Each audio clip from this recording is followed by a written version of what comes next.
All right. Check one, everybody. How you doing? I have a I have my sound a little bit lower tonight because I noticed that I've been blowing everybody out with the sound. So hopefully you all can hear me. Hopefully it's not too much. I'll find out when I go into the other sound with the callers. See, Asylum is here, Angela's here, Vicky is here, I'm here. Hey, we got a party. I have 5 watching, so if I haven't identified you yet, and that includes me, sign in. It is the normal Thursday show, which is on a Friday. And I think I've pretty much told everybody that I had a previous engagement for yesterday. I found out yesterday that I will have another previous engagement that will be in November 13th. But I think November 13th. Hey Debbie, how you doing, darling? Good to see you. Always fun to have Debbie in the house. Hope you're doing well, sweetheart.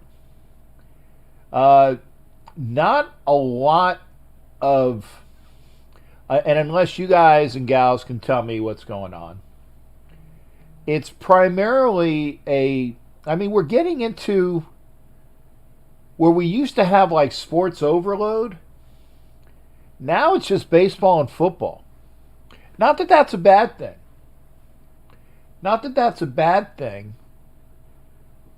But remember when we had them all at once? It was hockey and basketball, and baseball and football. We still have college football. And then we had like golf mixed in and tennis and other things. So, you know, it's unique. Oh, let me get the phone on because otherwise people will be trying to call in and there won't be anything to call into. So I will watch that. So, I have the line up. The phone number is 813-699-0834. I don't think I am pushing on Facebook. I do know that I am on YouTube. I do know that I am on Twitter. And if you have a Twitch, yeah, I'm gonna talk about that, Angela, and also you can as well. I got a message because I'm surreptitious that way. Yeah, Asylum, I get it. Your A's aren't, or sorry, your A's aren't in it. The last couple days, my A's haven't been in it, and it's horrible. It's horrible to even say. Ed Winchell's in here, so we will have some Dodger discussion, and we'll talk baseball. We can talk anything. I mean, if there are folks that are hockey folks that have been keeping up on the free agency in hockey, I haven't really seen or heard any of the major names mentioned, but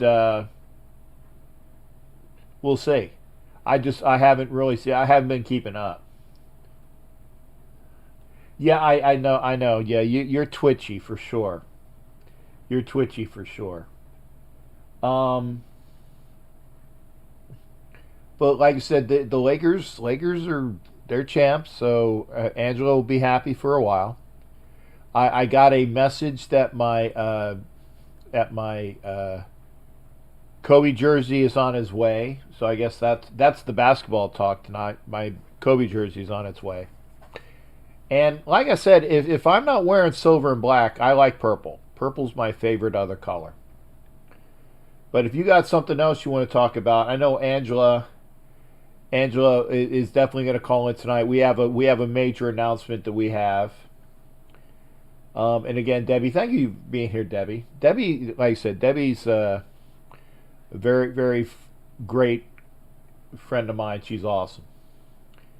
But if you want to call in, line is open 813-699-0834. I'll be honest, I wasn't motivated to come in tonight. And then when I turned on my computer, I noticed that I had lost one of my cameras, so uh, that didn't help. So I had to get one of my cameras already to get it squared away. In fact, let me see.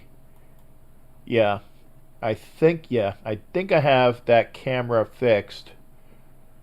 So if I don't, I will see if I can make sure that both of them are working. I believe they are. So yeah, there you go. See, there's the second camera. So you have two cameras on. So we can have the two camera feed here on the big feed. Again, line is open 813-699-0834. It's a Friday. It is it just me, but it really it doesn't really feel like a Friday to me. It really doesn't feel like a Friday to me. No, I didn't find it. I actually had to re-push it. Re-push it. And one other thing I'd like to ask, and I don't know whether it's because it's still summer, but and you guys have seen that I've been really bothered by my eyes recently. But I don't know whether it's just because it's the summertime, the allergies, and yeah, just it's subliminal. My God, as soon as I talk about it, I gotta wipe my eyes. They're dry as hell. But oh yeah, you got to work tomorrow. That sucks, Asylum. I thought you have to sign yourself in. You have to check yourself in on the weekends.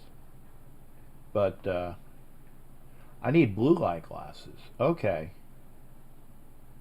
Maybe I will. Can I put them on over the top of my other glasses? Because again, I wear regular glasses. I would have to make sure that I can have. Maybe I'll look for them after the show. Yeah, and Deb is a nurse. Deb, no, I didn't, and my eyes were okay for a little while, and then as soon as I popped on, here, and I used to have my Visine right here, but now I can't find it. So I'm gonna have to see if I can find some Visine. I did have some. I know I'm not supposed to do this, but if you wanna talk, you wanna call in, you wanna talk about baseball, you wanna talk about football.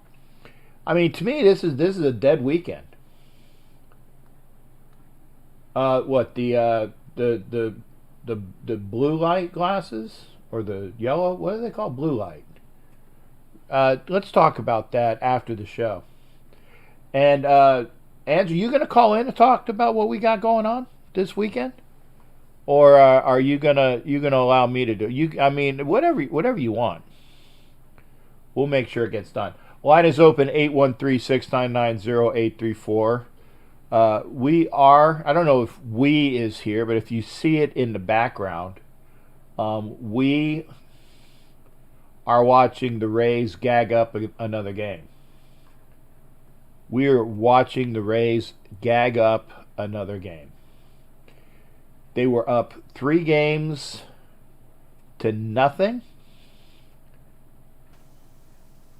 And now it's going to be in a couple minutes. It's going to be 3 games apiece going to Game 7. And Ed can probably call in and talk about his Dodgers, because right now the Dodgers are at the on the cusp of being taken out by the Braves. Now the Braves are a good team, but they're not as good as the Dodgers. That's truth. That's not me being over the top. It's true. The Dodgers are a much better team than the Braves. They're not playing like it. What do we got going on this weekend? Well, I'm cleaning out my garage, Si, if you want to come over and help out. If you catch a flight, you might be here by tomorrow. Line is open, 813-699-0834. Angela Skird. Oh, man. That's just harsh. That's just harsh. We are on with Ed Winchell. How you doing there, Ed? What's going on with you? Hey, shipmate, I'm doing okay. How are you tonight?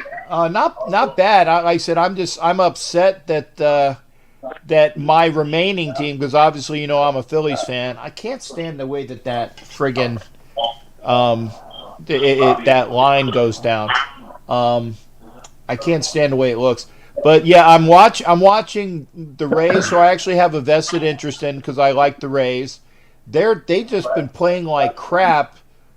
Well, maybe that's a little bit much, because I didn't see the game yesterday, because again I was gainfully employed doing something I can't talk about. But today they're getting their butts handed to them. It's 7-2, and it's really not even that close. They should be down a lot more. Well, it is safe to say that they are playing like crap. You lose 3 games in a row, it's safe to assume they're playing like crap. Wouldn't you think so? Yeah. And my Dodgers aren't playing any better. Right. Now, are they playing right? Are they playing right now? Yeah, they're playing right now. Okay. Well, you know what? Let me go put that game on, because that's a game. This Rays game is not a game. Let me see. They are on FS1. Okay, so that is FS1. I think that's 214. I'll find out in a minute. No, it's not. But it's close. Hang on. FS1. No, that's MLB, NHL, NBC. Oh, there it is. Okay, yeah, FS1 219. I was close. So right now, They just started basically. So yeah, bottom of the first, good. So Ed, while we got you on now, do you think the Dodgers take it to another game, or are they're gonna like give up tonight? I don't know. Their bats are just not coming to the park. Yeah, If they play like they're the Dodgers and the way the Dodgers usually play, I'd say we're going to get this tonight. We're going to get this game tonight. right. But if they're going to play like they did the last two or three, well, they had one game that the bats showed up. But if they play on and off the way they've been playing, Atlanta's too tough. Atlanta's too tough. A lot of people are blaming Kershaw for, I think, last night when, hey, they had a 3-1 lead and they couldn't hold it. Right. So I think the Dodger bullpen has got a lot of work to do. And the whole team is they're just not playing like they usually do. Mm-hmm. And right now the catcher just let the guy go to third. So, I saw that a lot in the Rays game as well, where Zunino couldn't keep anybody on. And, it's defensive lapses that are really screwing things up. And, you can't win a series like that. No, you can't win a series. Not in the playoffs. Right. Not in the playoffs. But it's been disappointing, but I think they'll pull this game out. Why not? I'm a Dodger fan. Right. I mean, it's not over till it's over, for sure. I'm really glad to hear all the nice things everyone's saying about Carr this week. Yeah, I mean it's well deserved, and again, and for all folks that say, Ed is the biggest. I want to say when Carr screws up, Ed is there banging the drum, but when Carr does well, Ed is banging the drum the opposite way as well. He's showing me a lot of strong abilities that I didn't think he had. Right. He's done well this year. I mean, they're 3-2, and they've got the easiest schedule for the rest of the season. Is that by that's by the NFL football schedules? Well, hopefully. Now, here's the thing, though. Just because it says as of right now, that doesn't mean boo. It really doesn't mean boo. Right. So, I mean, people can come on. Like I said, the last 10 games, and granted, we haven't gotten to that yet because we still have to play Tampa Bay next week in order to get to the 10 games, because then we'll be 6 down, 10 to go. But the last 10 games of the season is where you start getting your drive to go on to see who are the teams that are actually going to be worthy to make playoff spots and to make their moves for the postseason. So hopefully, it'll work out where the Raiders are playing up to their best. I mean, I know that there were people that were saying, "Hey, we're going to be 14-2." You're smoking something. That's not going to happen. But as long as they win the games that they're supposed to win, and they don't get embarrassed by anyone, there's really not a reason why that they can't be a solid playoff team this year. But they got to continue to push forward and do all the positive things that we've seen that they've done so far, and we'll go on that. Oh yeah, okay, yeah, and I'm a Carr hater. I hate Carr. Can't stand him. I'm reading comments. Fuck you, Cy. I don't know why people love to denigrate other people for their opinions on a player. Right. It's so denigrating that, they're either very lonely or they have nothing to say other than BS about how a person feels about another player. But so be it. People can say what they want to say. It doesn't gonna make me change my opinion on a team or a player or whatever. But it's like you said, Carr is playing a different level this year than he's had before. And I'll tip my hat to him because he's really doing a good job. And I'll be the first to say when he's playing like shit, and I'll be the first to say when he's doing a good job. And so far, he's doing a good job. No, I'm never a car hater. I just don't like a loser. Right. And if you're a winner, I'll be there for you all day long. But if you're going to continue to lose with 6-10, 7-9, we've been through that for so many years that we really deserve a winner. And I think this team has the potential to take it to the next level. Keep in mind, we still have some starters that are out too. Right. And actually, I was reading the headlines. I didn't get a chance to actually read all of the reports, but I saw the headlines on a lot of them, which said that the Raiders should actually get back most, if not all, of the guys that are injured, which includes Hurst from COVID, Incognito and again, that kind of surprised me with Incognito with an Achilles injury. Arnett with the hand, I can see that because he was playing and he kind of had some issues with it. Trent Brown came back and Ruggs came back. Edwards, they are alleging is going to be coming back, and I'm thinking. Now I know that Nassib went out last week in the Chiefs game. I didn't know the extent of his injury, so getting Carl Nassib back would be good as well. So hopefully that is true, and we'll see when we see it. So that's for sure. Hey, Cap. Yeah. What team does Asylum like in baseball? Asylum is an A's fan. Oh, I got something to say to Asylum. Okay, sure, go ahead. Fuck the A's. Okay. Okay. If he's going to sit there and talk smack about my Dodgers, I'm going to talk right back. Yeah, that's true. Yeah. Yeah. But hey, at least I can tell him I respect his opinion on his team without dragging it down. But it's going to be a good year for the Raiders. I hope the Dodgers can do a little more this year. Maybe get a game or two in there. Right. That would be fun. Yeah. That would be fun. That would be fun. Now, Ed, what do you got going on this weekend? That the Raiders aren't playing. You got any plans for Sunday, or is it just going to be find something else to do, or just watch whatever's on? No, I'm going to go to the beach, and I'm gonna ride bareback on my horses. Oh, okay. At the beach on Sunday. On the beach, bareback on the horses on. Okay, that's unique. It's a trip. It's so much fun. Horses love the water. Yeah, that's and I've true. I've got a few that I keep over there, so I'm going to do that on Sunday.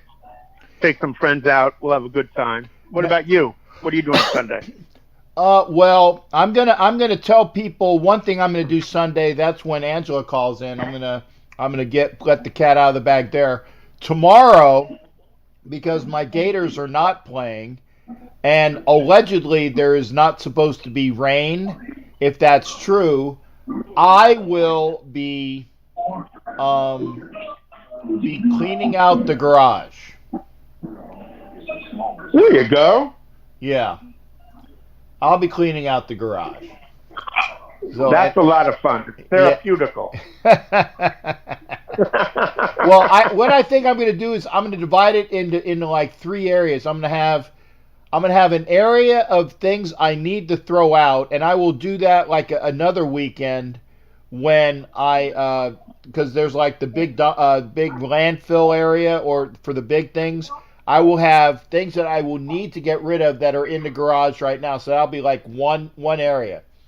Then there will be the other area of things that I'm going to keep in the garage. And then there will be like a third thing of things that I can put from the garage to the shed that's back out over there. So that'll be a little bit more full. And then once I get everything squared away, then I'll be able to move one of the cars into the garage. Hey, I'm going to let you go there, Ed. We got Vince coming up. I'll talk to you soon. All right. Good talking to you, Ed. Always good talking to Ed. And we got Vida Vince here. Vince, how you doing, man? Good to hear from you. Hey, good to hear. Good to be on, man. Yeah. And I normally catch you on nights that you're not available, so I'm glad I actually caught you on a night that we could talk. Yep, I'm actually off tonight and tomorrow night. Okay. Well, what do we got going on? Nothing much, just, of course, enjoying some of the games that are going on. Of course, our bye week. Now, I was going to say, I see now Asylum said we should be getting everybody back but Arnett. Is that like official, or did you hear that too, or because you're out there? I've heard that we're getting healthier, that we should be getting a lot of our players back. Okay. But I don't know to what extent, though. Right. But please don't tell me that the Rays are going to be pulling off the Yankees. Well, I'm hoping that they don't do the full Yankee. But I mean, I turned them off. It looks like it might go to a Game 7. Yeah, they are going to Game 7. That much I know. But it looks like Kevin Cash, once he figured out that when he brought in Castillo early and they jumped on him for like 3 or 4 runs, which, I mean, Snell was cruising along, and then he brings in Castillo, who is probably his best of the, well, him and Anderson are the best of the closers, and then Castillo gets jumped on. Giving up like 3 or 4 runs, and of course, granted, 2 of those are charged to Snell. But that was the game right there. That was the game. Yeah, that's 5th inning. Yeah, and they pull off. But if the Rays pull off a full Yankees, the MLB should investigate the Astros again. Well, you gotta have some sort of intelligence. Okay? And well, the funny thing is that what is it? Correa has been hitting well. But the other guys like Bregman hasn't been hitting, and Bregman was one of their better hitters during the old trash can scandal. Yep. Altuve has been hitting it when they've been laying out these friggin' fastballs. I mean, Altuve can hit the hell out of a fastball. Okay. Yeah. But I mean, if you're gonna serve him up fastballs that are like chest high on him, which is like belt high on everybody else, he's gonna He's park gonna hit him. Yeah. So I mean, it's just a matter of not having the right pitches at the right time. But Yeah. Yeah. So I mean, I'll take it that if they're cheating, they figured out another way to cheat. That now, again, Yeah. I'm not saying that they're not or they are. I'm just saying if they are, then we need to figure out what the hell they're doing. Yeah. Or figure out, are they really this good? Well, I think, here's the thing. I think they are this good. It's just that it's one of the things, and I'm sure you've always heard this before, that Fred Biletnikoff was fantastic and could catch everything in sight. He didn't need to stick them, but it became an afterthought, and it was one of those things kind of like putting his regular uniform on. The stick him was just there. And, I'm granted he didn't lather it like Lester Hayes did, but Fred Biletnikoff can catch everything in sight. And the stick him was just there. I think the Astros they've had a fantastic lineup for all these years, and yeah, the banging on the trash cans certainly helped, but you gotta have the ability to do it in order to get to that spot where you can cheat effectively, shall we say? Yeah, that's true. And that doesn't mean I hate them any less. No, I do. I hate them. Yeah. But of course. But I mean, it's one of those things where they didn't necessarily need to have the extra oomph. They were a good team as it was. And remember, they're doing it this year without Verlander, and they're doing it this year without Garrett Cole. That is another good point too. Yeah. So they've done it on offense. And granted, they were down 3. I mean, the Rays had them down 3-0, And now it's 3-3 going for 7. Now, granted, I don't know if it's official yet, but I mean, I don't think the Rays I thought it was still 7-2 in the eighth. Yeah, it's not official, but it would be probably one of the greatest postseason comebacks if it doesn't happen. Now, I think the Dodgers were down. Was it 1-0? Yeah, 1-0. Let's hold on. Hope for the Braves to hold on. Yeah. I'll push over to. Okay, wait. I know it was 2:47. So I'll get the other one on so I can pop back and forth. But yeah, it doesn't look good. Let's see. Is it still 7-2? Yeah, 7-2. Let me see. Top 8. So yeah, the Rays have got 6 outs, and the friggin' bases are loaded already. Oh my God, who's up? I just turned back. Okay. Well, they're already showing the picture. That's probably going to be the starter tomorrow. Is you're going to have the kid that came over from the Pirates.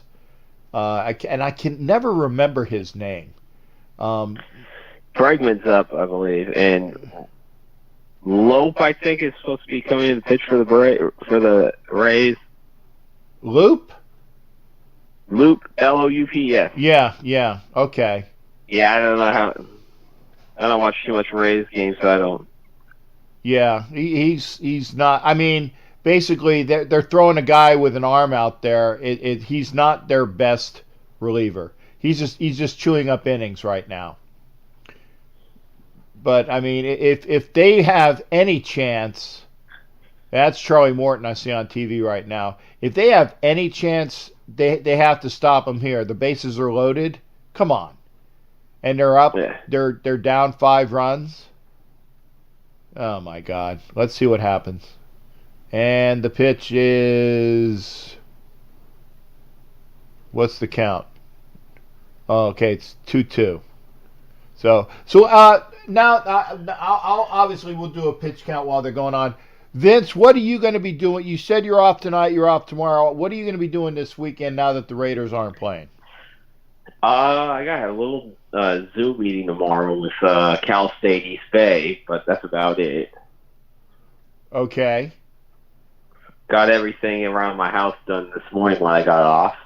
Cool. So I don't have to worry about getting things done. So you can just of course sleeping out throughout the day because I'm still on my schedule, the weird schedule. Oh, so you're still doing like your eves and nights, and then you're sleeping during the day? Mm-hmm.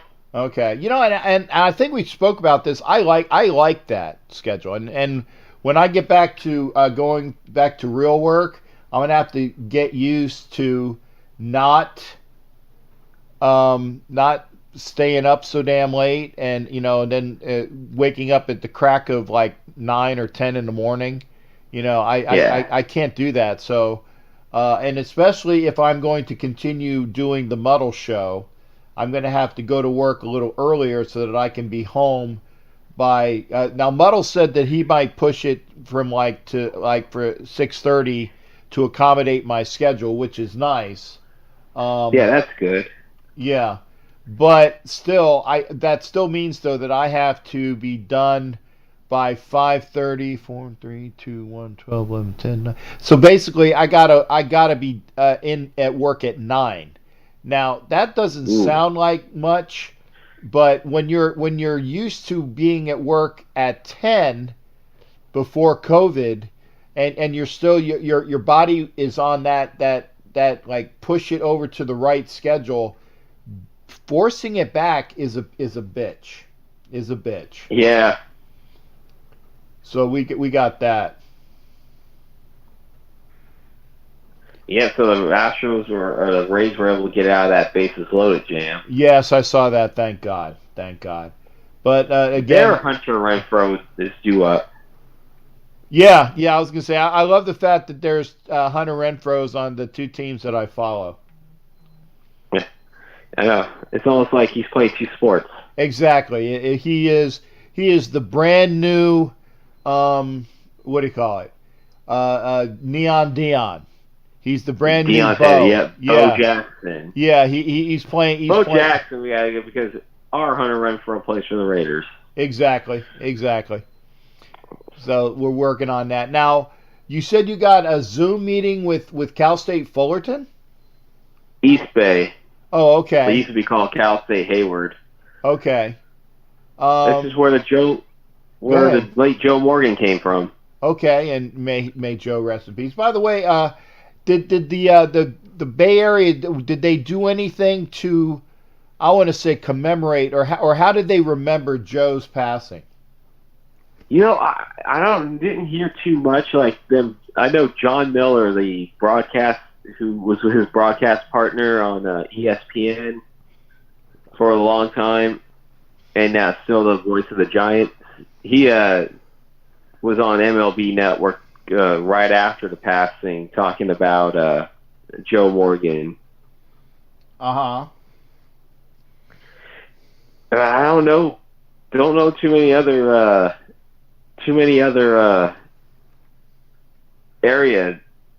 places here in the Bay Area that commemorate it, because that's where he grew up, in Oakland. Right.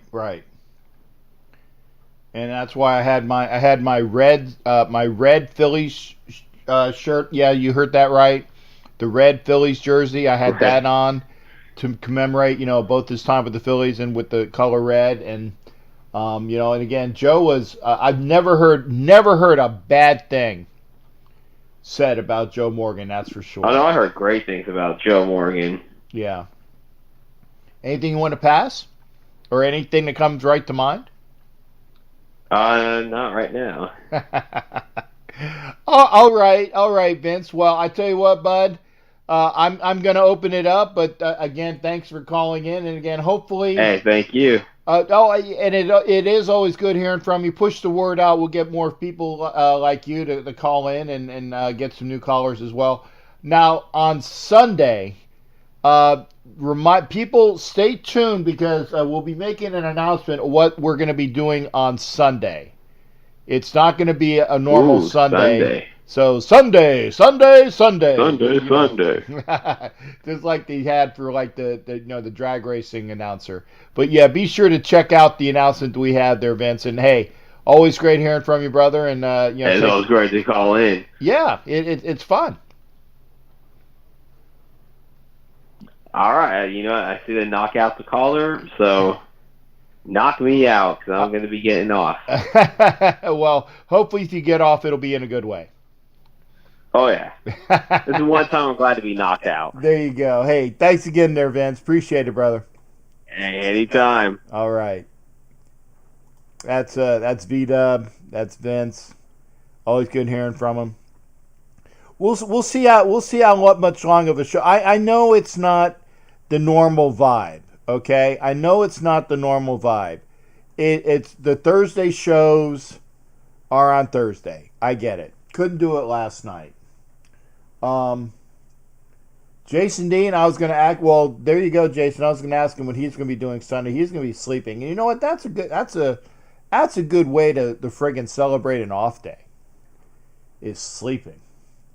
That's for sure. Monster trucks. Sunday. Well, it used to be drag racing too. If you want to call in tonight, that's great. Notre Dame, I believe, is playing. Or did I know that if they are playing, that we'll get a report from Jason Dean. So yeah. And yeah, Mama said knock you out. So now we just had some rap drop too. Okay, good. Jason's here. Oh, and he'll call. Good. 813-699-0834. We'll hear from Jason Dean. And we'll find out what Notre Dame is doing this weekend. And basically right on cue, we get the Jason Dean call. What's going on, Jason? How you doing tonight? How we doing, Captain? Nothing, just laying here watching this ridiculous baseball game. Yeah. I am as well. And it eats at me because when the Rays are up 3-0, you get the big head. And then, okay, it's 3-1. Okay, well, yeah, you didn't expect them to sweep. And then yesterday, I didn't see the game yesterday because of my previous engagement. And I saw that even, there were positives. Brandon Lau, which was like 3 for 40, hit a home run. And Choi has like the home run to, tie him or put him ahead, something like that. And then you let Correa hit the walk-off. And I'm like, really? That just, and again, Captain, I didn't see it, but you hear about it, and it just sucks. I know about the 3-0. I know being up 3-0, talking all that smack. Yeah, I know all about it. Right. And we were gonna actually we not that we're rubbing it in, okay, but there was a citation of the don't go full Yankees on them, and do you I understand that? I get it. Do you? So when that happened, do you remember what was going through your mind and like, like, my goodness, what the hell is happening? Yeah, I fucking hate David Ortiz. I hate the whole city of Boston. I hate everything about Massachusetts. I agree with you there. It was very like heartbreaking because we were there, and I know everybody's going to talk shit because it's the Yankees, whatever. We'll quit playing baseball now, and no one will ever win as many championships as the Yankees. So it is what it is. Is it 28 or 27? 27. 27. Okay, yeah, because I knew that Girardi had the number to win the 28 to win the 28. Yeah. And then and he's with my Phillies now. Actually, the one thing that I'm looking forward to. Girardi's a great coach. He is. He is. He is a great coach. I'm not sold on Aaron Boone.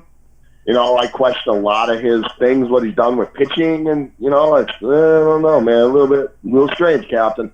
Right. Putting that 20-year-old kid in the game and taking him out in the first inning, let him pitch one inning, then you put half in, and he got shelled. He got smashed around. Right. I agree. And that was, and I think Muddle, and obviously you know how Muddle is a big Yankees fan. He said that Boone is a yes man. That is all about the spreadsheets, and he has no feel for the game. And I actually agree with that. And I want to make sure that we say hi to everybody. Hi, Neil and Mike, Sarah, and I think Neil's has joined us since we've gone in. Go ahead, Jason. I apologize. No, it's cool, Kevin. Yeah, the Yankees need a tough manager. Like Torrey was great. He was perfect. He was a great guy. Great manager. He knew when to call, when to change stuff in certain situations. Like you said, Boone is just the yes man. Oh, there's a bomb. Yeah, I saw it, and I didn't want to take you out of your thought, brother. I was kind to you. It's all good. It's all good, Captain. I'm not even going to bust on the Rays. Even though they beat us, I'd rather them win than cheaters. So exactly. Yeah, I've been celebrating. Well, work is rough. 4:30 in the morning comes early, and I apologize to you guys for not being able to watch your show. No. You and Angela, it sucks. Hey. I like watching your shows. I like bantering with you guys. I just tired a lot. No, and trust me, man. I will say this, and I've told Angela, I've told Homer, I will tell you this, because I know what it's like. And I remember when I was coming back from the Caribbean, and I was out of my job, the one that I've done for like 35 years, and there was a time that for 11 months I was out of a job, and I was I worked at the sports store, great, but that's minimum wage. I worked as a substitute teacher. I will never do that again. In fact, I basically kind of quit doing that while I was there. I worked at Home Depot as a cart wrangler, and again, I'm 50-something years old, and they had me out as a cart wrangler, and because they lied to me. You're a goddamn legend. How dare them put you out there? You're a legend. What the hell is wrong with Home Depot? Boycott the Home Depot for what they did to our captain. Well, see, that's not why I was pissed off. Why I will never work for the Home Depot again is that they lied to me. I showed them my resume, and I am all indoor computer, cashier, customer service, all that other stuff. And they said, well, we don't have any openings right now, but start here and we'll bring you in. And they basically made it sound like go out there and hook us up for about, a month or two, and we'll bring you in when we have some openings. So I said, okay, I'm a team guy. So I did that. And lo and behold, they had 6 openings for cashier mysteriously open up as soon as I took the position for outside, and I don't know what the hell it was called, but I called it cart wrangling. Where you bring your carts in. And I'm looking at them and I'm like, you guys fucked me. So I waited. I gave it like a week to see if maybe that it was because that they I wanted to see what was going on. I gave it a week. I gave it 2 weeks. And then after I said this, and I said, you do realize that you guys told me that you were going to bring me in when you could. They're like, yeah, but and then he gave me the song and dance, and I'm like, yeah. And I quit because, again, don't lie to me for something basic. That is some. I hate ignorance and I hate lies. So in the words of Captain, who's a comedian, you have to take care of your star player. That is you. Well, I mean, it's definitely not. I'm not built. And actually the good thing was that it was in like the winter and early spring. So I didn't have to deal with it in the summer, thank God. I had already figured out that I'm not working for you bastards because I would have been dead. With all my conditions, working that stuff in 100-degree heat with 99% humidity, no. So I didn't do it. Again, not a substitute teacher. And I finally got a job again. I had to leave the state to go up to North Carolina to do the job that I do. But I eventually got down to Florida, in a swap from my company brought me down here, and I've been here ever since. But getting back to the point, and I apologize, Jason, is that you're good. You're good. Is that job one is that you take care of the things that you need to take care of because everybody needs to be paid, and they have to. You got to take care of your essentials. Your family, and your bills. Okay, you do that. Watching the shows is awesome, but I don't pay your bills, so I'm not going to say I'm not going to pay for my Raider trip. Exactly. Get paid for your Raider trip. So, yeah. I mean, I understand that, but I mean, and you watch when you can. Plus, you watch on rerun, which is fine. Yeah, I do what I can. I love you guys. You guys are great. And that's that. But let's get to Notre Dame now. And yes, they do play Saturday. We play Louisville, who's got a very good offense. Yeah. They got a very good offense. Notre Dame's defense is still a little iffy. I mean, they got some young kids, but I think our offense is good enough. Honestly, I know I'm going to get a lot of flack for this, but I think our offense can play with anybody in the country with our running game and the speed we have at receivers. Kyrian Williams, who's our starting running back, is fantastic. And Chris Tyree, who's a freshman, the kid is lightning in a bottle. He is. Like, he gets that ball, and it's like he's like 0 to 60 before anything happens. Just super, super fast. And, of course, we got a fifth-year senior, Ian Book. I think he's like 34 years old with like 5 kids, I think. He's been married for 20-some years, I think. He is your older like young quarterback.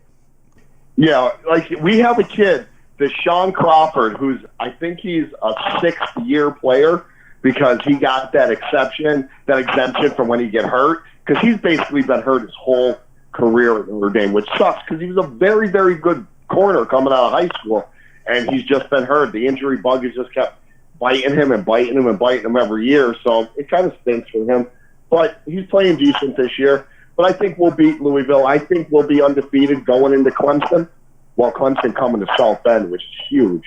I think we'll be undefeated when they come to town, and it's going to be tough. I mean, I know me and Hollywood like banter about it a little bit. Clemson is the real deal, and I watched them play Miami. I'm not sold on Miami. I don't think Miami's that good. I really don't. You know, they did to Florida State what we did it. We haven't really been proven yet. We haven't played no proven team yet. Right. So that's coming up. That schedule will be coming. We play Carolina. We play Pitt. You know, this Louisville, this offense. We're going to see what we can do against them, but I think we can overcome. Now, when does the Notre Dame Clemson game show up? I think it's in November sometime. I'm not absolutely sure when it is. I've been too focused on Raider football. Like, because I work Saturdays. I don't even get to watch Notre Dame. I sacrifice Notre Dame for the Raiders because my schedule is Wednesday through Saturday, and I'm off Sunday, Monday, Tuesday. Right. So, yeah, so I sacrifice that. I get like half of the games. You know, like last week was cool because, you know, it was a 7:30 game when they played Florida State, so it was a good thing. I was happy about that. I got to watch them and see how they really are and how they shine. Yeah, because I was actually even talking with Hollywood because we were trying to figure out the arrangements for a possible run up to Atlanta on Thanksgiving weekend. And again, I'm hoping I can make that game. I am too, Captain. Yeah, I'll be there. I definitely want to go there, and it's just a matter of getting back to work by that time. And if I am, then I'm definitely going to be there. Yeah, I'm going to be out there. Actually, I just booked my ticket today. I tell you what. So when you fly out in the holidays, I mean, probably everybody knows this when you're going to visit family during the holidays. Boy, those plane tickets are super duper expensive. I couldn't even believe how much it was. The one ticket was like over $700. I'm like, there's no way I'm spending. I'll drive to Atlanta if I have to do that. Yeah, no way. So, but I got a good deal. I have some frequent flyer miles in that, but I got a real good deal. So it's a lot less than that. So yes, Raider Nation. The Raider Demon King will be in Atlanta. I hope to see us all there. I want to take some pictures with you. Let's talk football. Let's talk life, you know. So I'm all about power of positivity. Positive every day of my life. You guys follow me on Facebook and all that. You can see that. Every single day I post a positive quote. You should be positive in life all the time. It takes too much energy to be angry. It takes too much energy to be mad. Just be happy. Be happy with life. Be happy that you're alive. Be happy that you can get out of bed in the morning. You know, I went through a change in life about that, you know. I'm very happy the way I am now. I am more understanding towards people because, as you know, Captain, we all have haters. Yeah. Everybody has to hate. Not everybody can love you, you know. And I've been more understanding of that. And that's okay that I have haters and people don't like me. It's cool. I got a lot of people around that do love me. And that's a good thing for me. And that's what I'm happy about. Yeah, and you know what? And I will see you guys in Atlanta, no doubt, for life. I will be there. We will definitely have to get together. And I hear somebody knocking me out. Captain, I got to go. Want to say Raider Nation, love you all. See you in Atlanta when you're there. Raider Nation for life. All right. Thanks again there, Jason Dean. And I want to make sure that Jason Dean knows this before. And I got the caller before they dropped the line. I love you, Jason, because you are awesome. You are awesome. You're a great guy. And, you know, there are people, the positive people like you and Houston Steve and the person that's on the line that we're going to talk to in a minute. Hello, caller. How the hell are you? What's up, Captain Jack, you salty, sexy son of a gun? Woo! I love it when a hot Latina calls me sexy. It makes my day, that's for sure. What's up, Captain Jack and Captain Jack's viewers? This is Spicy Raider Girl from For Life on Raider Story. How's it going out there? You know what? It's always a better day with silky, sexy, saucy, sultry, sarcastic, sensational, and super duper hot. Hey, Angela's on the line, so it makes my day for sure. And as I was saying to you, I really didn't have the juice. But I'm getting more of the juice on a Friday. It's always therapeutic to have folks on the line and it makes my day. So I'm glad I went through it. But again, the Thursday show on Friday. Now the Sunday show, which we would normally have, and I would have my normal Sunday show. I'm not going to be doing that. Okay, I let the cat out of the bag there. I'm not going to have a normal Sunday show. We're not going to have an Ask Captain Jack show Sunday. But you know what? We're going to have some fun, and I'm going to let this lady tell you about what we're going to be doing for sure. Yes, definitely join us this Sunday on For Life Our Raider Story YouTube channel, and we're calling it the Bye-Week Special. We have a ton of special guests that will be in person and virtually, that we're going to come live from 1 o'clock until 4 o'clock Pacific time, so that's 4 to 7 East Coast time, obviously. Captain Jack is going to, of course, be on the show, and he has a hefty segment right in the middle of the show. So if you are missing him on Sunday night, you will not have to miss him, because he will be on our show. And I'll let you speak on that a little bit, Captain, and then I'll run the rest of our lineup. Okay, now I want to make sure I got this right. You're going 1 o'clock Pacific time is the start? Correct. Okay, and my time is still 4 o'clock Eastern? The time you're on could be any time you want. Okay, well, and the reason why I wanted to make sure, because the way that you were saying that, I'm like, I have a hefty segment. I'm like, but that's starting. And let's put it this way, folks. I'm going to be on the show when the lady who runs the show tells me I'm going to be on the show, because she runs the show. It's her show. What I meant by that is whenever you're on, you can be on as long as you want. We're not going to kick you off. Well, no. I mean, I don't want to have a. My God, we see enough of that fat bastard. We don't want to see him any more than we need to. So, but yeah, we got. I am very happy that I will be able to, instead of talking and jibber jabbering for like 2 to 3 hours on a Sunday, depending upon what it is, I will be on a segment with the For Life crew, with Angela and Mama Moon and anybody else that we got, and I find that very pleasant. But I tell you what, if you think it's just me, no. Go ahead there, Angela. Let them know who's going to be on. We have a lineup that you do not want to miss, and everyone will be in their Sunday best. So make sure to tune in. And we are going to start with an opening from myself and Mother Moon, and our guest co-host is going to be Oakland Raider Savage. So he'll be in, I say studio with us, but we're going to be broadcasting live from the Bank Club in Emeryville like we normally do. And then we have the Raider Mob Boss and the Black Ice. They will be there in person. And then we'll have Asylum, Raider Squid, Oso Raider, and we're going to have one of my favorites, a little Chucky Gruden. And then we're going to have representatives from the Las Vegas, I believe both the president and vice president, Logan Moore, and Terry Roberts is going to be on as well. Okay, and they're from what? Southside Raider Nation, I believe, correct? Southside Raider Nation, correct. Yeah, sorry, I thought I said that. Yeah. I was trying to go by memory. Well, yeah, no. As soon as you said Logan, I said I know who he is. In fact, when you see Logan, say, hey, we don't see him anymore. So tell him to pop in, unless I've been missing him on the show. But if he's been busy again, I say job and family trump dude on YouTube. I get that. But tell him that I miss him and I miss hearing from him for true. So we don't know if we're going to be accepting callers yet. The chat line, of course, will be open. It's already a packed-filled show, but I also don't want to deny people their opportunities to participate. So we're gonna figure that out between now and then. Okay.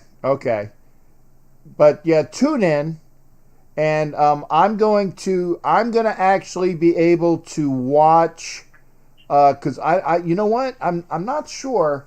I know that the local football team, professional football team that is, who has some older guy at quarterback, I know that they have a game which I will be watching intently because I'm telling you, as great as I feel about our Raiders, especially after what they did this past Sunday, going into Kansas City and whooping some ass in the second half, which surprised the hell out of me. I mean, the first half didn't surprise me when they started clicking. I didn't like when we were down like 14-3 and said, "Oh shoot, here we go again."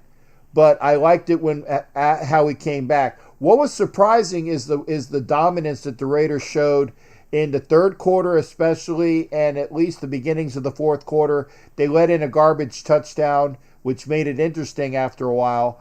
But the dominance that they showed in the second half is what really, really stuck with me. So I'm happy about that. But I tell you what, if the Buccaneers, and I'll be kind enough to call them the Buccaneers, if they go down with a second loss in a row to the Packers, they're going to be that much more difficult to beat in Vegas. And I know that Gruden wants to beat them like no end, but you got that old bastard who I can't stand at their quarterback, and that's just going to be hard. I kind of would like to even maybe see them win so they get a little bit of themselves and all the usual Buck fans here, start talking, home Super Bowl again and all that stupidity that they talk about. But, I mean, hey, I'd love to beat the Bucks and make them go down 3 in a row, but, it's going to be that much harder. Okay. Yeah, I don't know. I don't really know that it would matter if they win or lose. I'm hoping a lot of the Raiders come back healthy, and then the Raiders can just have their way with them. Oh, trust me.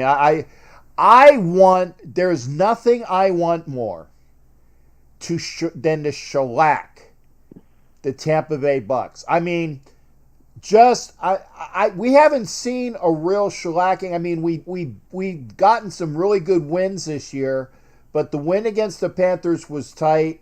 The win against the Saints was a little bit tighter than I wanted, and even though it was a tighter game, we kind of shellacked the Chiefs, but I want to see a out-and-out shellacking of the Tampa Bay Buccaneers. I can't wait to see that. That's for sure.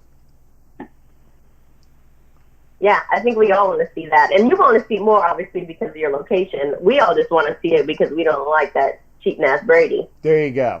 I don't have to. I can't stand that mother. And so there you go on that. But, it'll be great. Like I said, we have the bye week special, or what was that called again? That's it, the bye week special. And if you'd like, you can get it with extra cheese. Okay. Oh, extra cheese. Okay, I can do a lot with that. I'm not doing it though. Yeah. So I just want to say it again, so nobody forgets. It's going to be this Sunday, 1 p.m. Pacific time, on For Life Our Raider Story YouTube channel. Lineup is stacked. Everyone's going to be in their Sunday best. Mob Boss, Black Ice, Asylum, Captain Jack, of course, Raider Squid, Logan and Terry from Southside Raiders, Oso Raider from TNBC, and my personal favorite, Lil Chucky Gruden. Yeah, and you know what? I was told originally that I had to move my time, and then I think the lady said, "Oh no, never mind. You can't be in that time slot because that's for blah blah blah blah blah." And I said, "Who's blah blah blah blah blah?" And it's like Lil Chucky Gruden. I said, "Oh, okay. Oh no." I can't take that time slot because that's Little Chucky Gruden's time slot. So because he is the star of the show. I will give him that. That kid is awesome. He is awesome. We have to work around. I was like happy to work around his schedule. Yeah, that's for sure. And well, you need to make sure he gets his naps in where he needs to. He gets his drinks, and tell Sylvia I said hi too. He doesn't nap. I don't think he naps. You don't nap? Oh, okay. He doesn't. Actually, I think I asked, and they said he does not. So he just goes hard. He's a true Raider fan. I guess I'm the old bastard that needs, because again, yeah, because I've been on this schedule sometimes in the afternoon before the show with Muddle. I'm like, I'm gonna take a 2-hour, and then I'll go in for Muddle, and then I'm up. So before you kick me out off of here, I am looking forward to even the possibility of seeing you in Atlanta. I know there were some kind of group conversations going on today with different people within Raider Nation, and I'm hoping I'm able to see everybody out there. You, Hollywood, Jason Dean, everybody. So hopefully you'll go back to work and be able to get on a flight and get up there. It'd be nice to see you. Well, It's been too long. Yeah, and I tell you what, like Jason Dean said, if I'm going to Atlanta, I'm driving, because I tell you, it doesn't cost me, even with a V8 F-150, it still won't cost me as much to go to Atlanta than it would for flying up there, and then I'd have no way to get around. So my older... I might need a ride from the airport. Okay. Well, depending upon when I get there, sure. If we coordinate that, no problem at all. No problem at all. All right, Captain. Well, I'm going to let you go, and I will chat with you, of course, on Sunday, and you have a great rest of your show. All right, honey. Thank you for calling in. I wasn't going to say anything. I said I'm going to let the good-looking lady talk about it. Thank you. And I got to go out one way and one way only. There you go. Raiders! All right. Peace out. All right, honey. You take care. Thanks again. All right. Ciao. All right. That's Spicy, otherwise known as silky, sexy, saucy, sultry, sarcastic, sensational, and I'm so sorry to see her go. See, that's the extra S on the show. Always good hearing from Angela and Mama Moon. Mama Moon with the side boob. It's a personal joke, okay? There was nothing major. Just just a quick, like in the shot camera. It was fun. No nipple, just side boob. And there's nothing wrong with side boob. Side boob makes the world go round. Yeah. Line is open, 813-699-0834. 813-699-0834. Love Mama Moon, too. You're going to pick me up at first. Okay. I don't mind. Dude, if let's put it this way. Let me get up there. Let me get up there. And I'll coordinate. Seriously. Because, well, here's the thing, though. If I'm going there, I will be driving up on Friday, because I won't have a room, because Thursday's Thanksgiving. So maybe I would drive like 4 o'clock in, like early Friday to get up there. We'll see, because I don't know when I'm allowed to check into the room. And that is if I'm up there, because again, I got to be at work. And I'm hoping and praying you guys do whatever kumbaya stuff or namaste or Buddhist this or Maoist that, or Judeo-Christian Islamic chant, whatever it is, because I want to be there. Do whatever y'all need to do to get so the old dude can be up there, because I definitely want to be up there. And Jason Dean, thank you for being here again. I love Jason Dean. That's my brother. Line is open, 813-699-0834. We heard from Ed. We heard from Angela. We heard from Jason Dean. I missed who was the first caller? Man, my and I used to have good short-term memory too. Somebody called. Oh, Vince. Vince called. Yes. Okay. I knew I would get it. Vince called. And that was cool, because I don't get a chance to hear from Vince. Love my Debbie. Debbie's awesome. Vicky, are you still here? Love Vic. I hope she's okay. And remember, folks, in this time of COVID and all these other things, just keep kind words for everybody, because we're all not in the best of health. Good hearing from everybody. And again, we had Raider Neil Backman came in here, because that's the latest person. Oh, swing by and pick you. Fuck that. I ain't going to friggin' Kansas. You better hop on your little friggin' Toto wagon. Come by and pick you up in Kansas. Oh my God. Straight shot. In fact, let me see this, okay? While I'm waiting, okay? Valrico to Atlanta. If I can spell Atlanta. There you go. Why do I keep putting a T in front of it? ATL. Okay, Valrico to Atlanta. 6.5 hours. Now, probably 6 because I speed. So, depending upon when I can come in, yeah, we'll see when I'm able to get to the hotel, and I'll do that, and I'll be more than happy to pick people up. But I gotta be dressed. I gotta be dressed for the event, and I'm very happy to have my brother Neil Backman in here. How you doing, brother? Good to hear from you. Hey, thanks, Captain. Good to hear from you. Just want to check in. Yeah, I appreciate and say that. hi to Raider Nation and Baseball Nation out there. God, please let the Dodgers win, said an A's fan.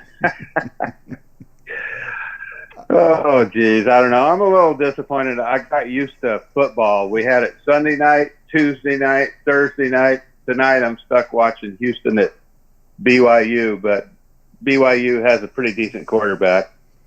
Yeah. What's going on with you tonight, Captain? Well, I've had a busy day. Let's just say that I've been dealing with some family issues that I don't care. What's the best way to say it? That if you have somebody that's estranged in your family and they take up a lot of your time, you kind of resent that you have to deal with it. But I had to deal with it. That's the nice way to say it without swearing. Okay, that's the nice way to say it. Well, you're a better man than I am then, because I can get verbal before I think. Yeah, trust me, I know I could. But I've been dealing with a lot of that today, and that set me back. Why is it that when somebody is estranged from you, and you have to deal with about 6 or 7 different people because of them? And again, I don't want to get into it more than that, but you know what? F you. And they know who I'm talking about, although they're not going to be able to hear me say F you, but F you. That's all I'm going to say. That's all right, Captain. Some people can be an emotional drag. It's like, and I'm kind of I'm born late in the Taurus month, so it's like I wear it on my shoulders, but I know what you mean. But yeah. Hey, I heard the nice young lady talking about putting Brady's face in the dirt, and you have no idea how bad I want to see that. I just hope that we play our game, we don't get penalties, and we can get him frustrated. Maybe he'll throw the ball right to us. Yeah, well, Brady has had four pick sixes dating from last year. I mean, I know he threw a pick six the last game last year against the Dolphins, and he's thrown at least 3 that I remember this year. Because I remember he threw one to the Chargers. I know he threw one to the Saints. And I think that he threw one. Oh, well, he might not have thrown one to the Bears, but he had. The Bears just suffocated him. So he's been really crappy the last couple games that he's played. And I can't wait to see if it's the defense that we played with or up to that ability when we were playing Kansas City this past weekend. If they have that there, that's what I want to see. I want to see him pounded. Now, there was a gentleman on the Bears whose name escapes me. I think his name is 50 Who, that just kicked his ass all night. Basically, he kicked the right tackle's ass, and that was, a consequence of it. So I want to see something similar in that. I definitely just want to pound TB12 into submission, and I'm being kind calling him TB12 because I normally call him other crap, and that's what I can't wait to do. I call him Marsha Brady. No offense to the Brady bunch, Yeah. but it's like, Yeah. I want to see that too. And it's, I don't know what it is about the Bears. Even before 50 got there and they suck, they still have a defense that can keep you from scoring. Right. I mean, and that goes way, way back to the days of the heart attack coaches and everything. But you mentioned something that's funny to me earlier that, you know, you forget things. I mean, I'm closing in on 69, and I have watched a lot of football. I've been a Raider fan since the Heidi game. Wow. I was a Dallas fan then, but I've gone to a lot of games and everything. But my short-term memory, I'll have a lot of things I could say on shows, but I get up there and I can't say crap. And it's like, God, I get frustrated. You know what I mean? And then I'll remember it. I always remember it. It takes a while to get through for some reason. So I totally understand where you're coming from there. Yeah, yeah. You know what? It's okay, Neil. And I look at it this way. You said that you're almost up at 69? Yeah, I'll be 69 next April. Well, God dang it. First off, 69 is awesome because that's my old football number, and they saved it for me. Okay. Oh, all right. When I was in high school, they saved it for me. They said they whatever my real name is, and I don't like to say what my real name is. Let's just say, hey, we're saving 69 for Jack, okay? And they did because they knew that was. I mean, personality wise, I'm all about it. So it was fun that they did it that way. But the other thing that I have to say is, I would love to have a crooked number that begins with a 6. Okay? That's in, 4.5 years from now. Okay? I can dream of that. And, you know, the way my health issues are, you know, I would dream of that. That would be wonderful.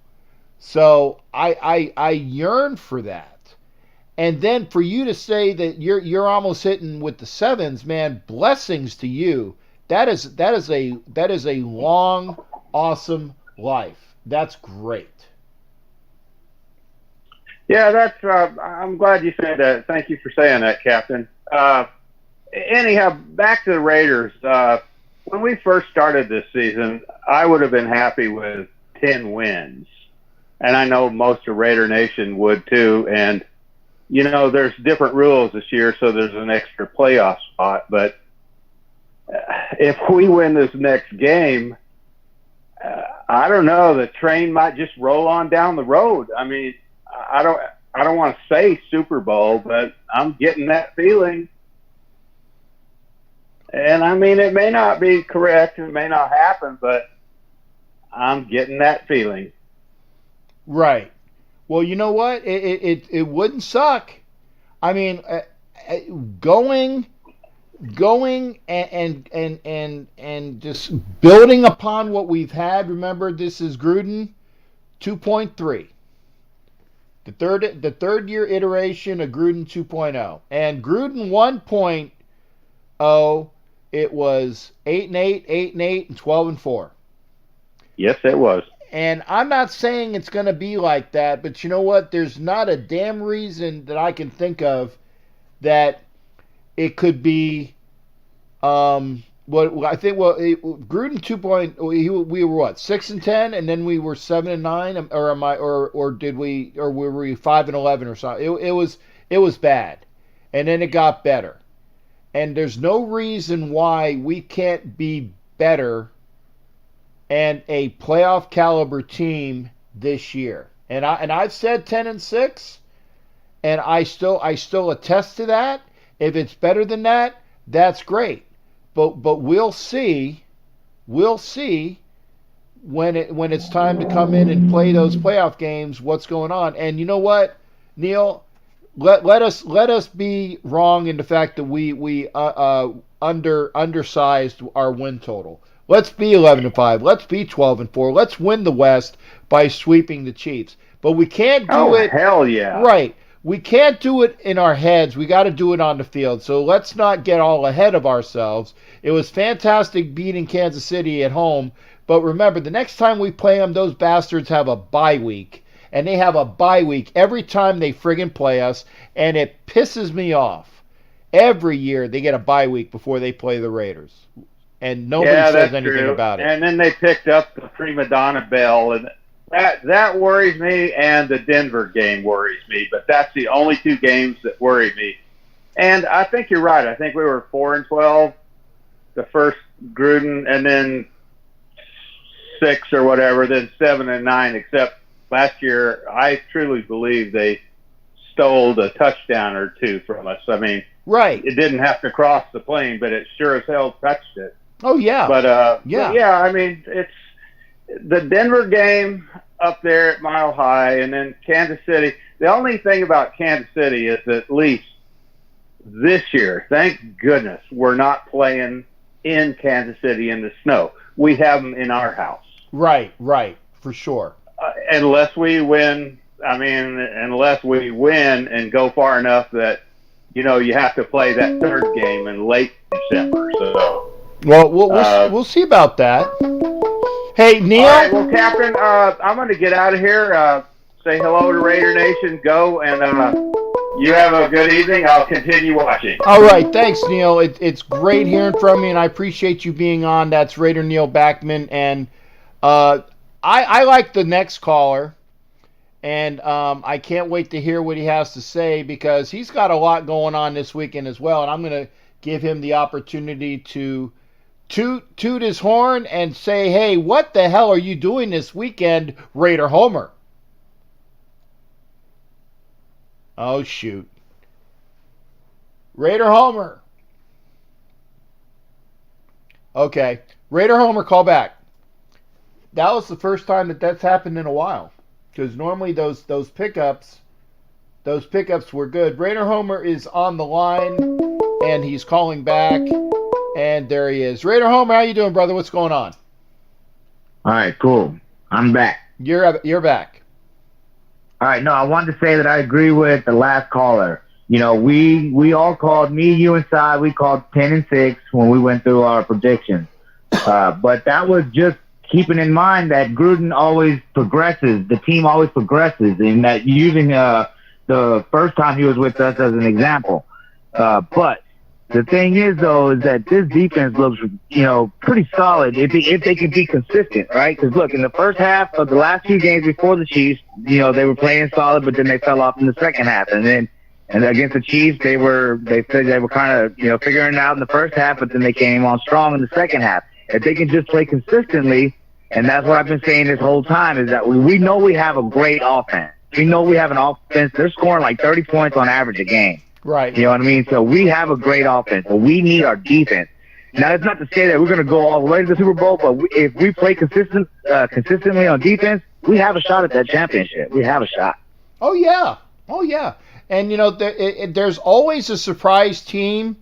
Each year in the playoffs, there is a surprise playoff team. Every year, there's somebody that you didn't expect to make the playoffs, and they made the playoffs. And the Dodgers just had a solo home run, cutting the lead 2-1. I'm sorry, Homer. I'm just letting everybody know. The thing is, right, so Carr is thrown to 8 different receivers for touchdowns, right? And he's always thrown to about 8 to 11 different receivers a game. So that indicates that he has legitimate weapons on offense. So there's not any one thing that an opposing defense can try to take away from us except for Waller. But then again, against the Patriots, we were hurt. Ruggs, wasn't even in the game. So him being back changes everything. So if we can stay healthy, man, I don't know. I'd love to see it. You never know.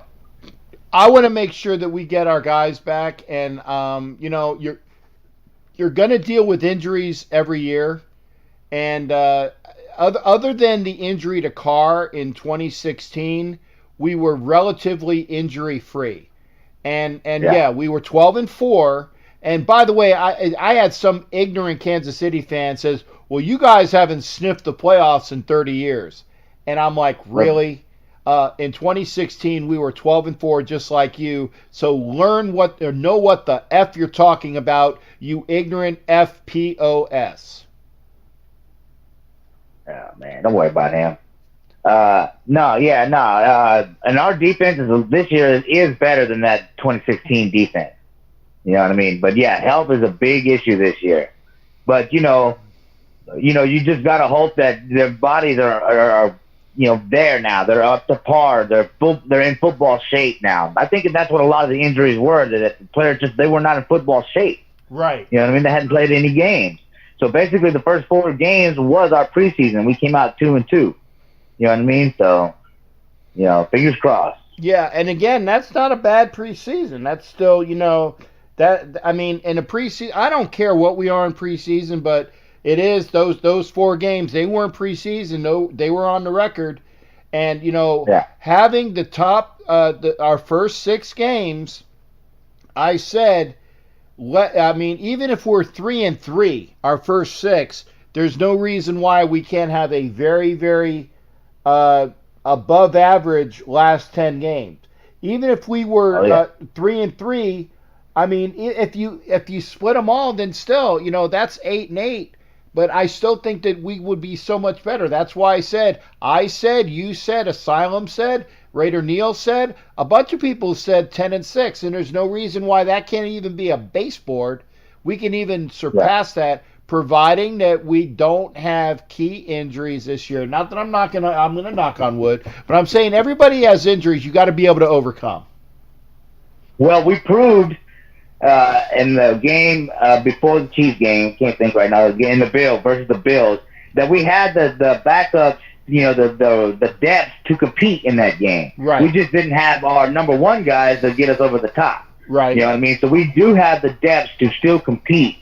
So I think we're good. We're in good shape. And then if it's not this year, man, I'm thinking next year or the year after that for sure. 1 more free agency, 1 more draft, depending on what happens with the draft. But college football is playing, so I would assume that the NFL is going to go ahead and have the draft in April. Right.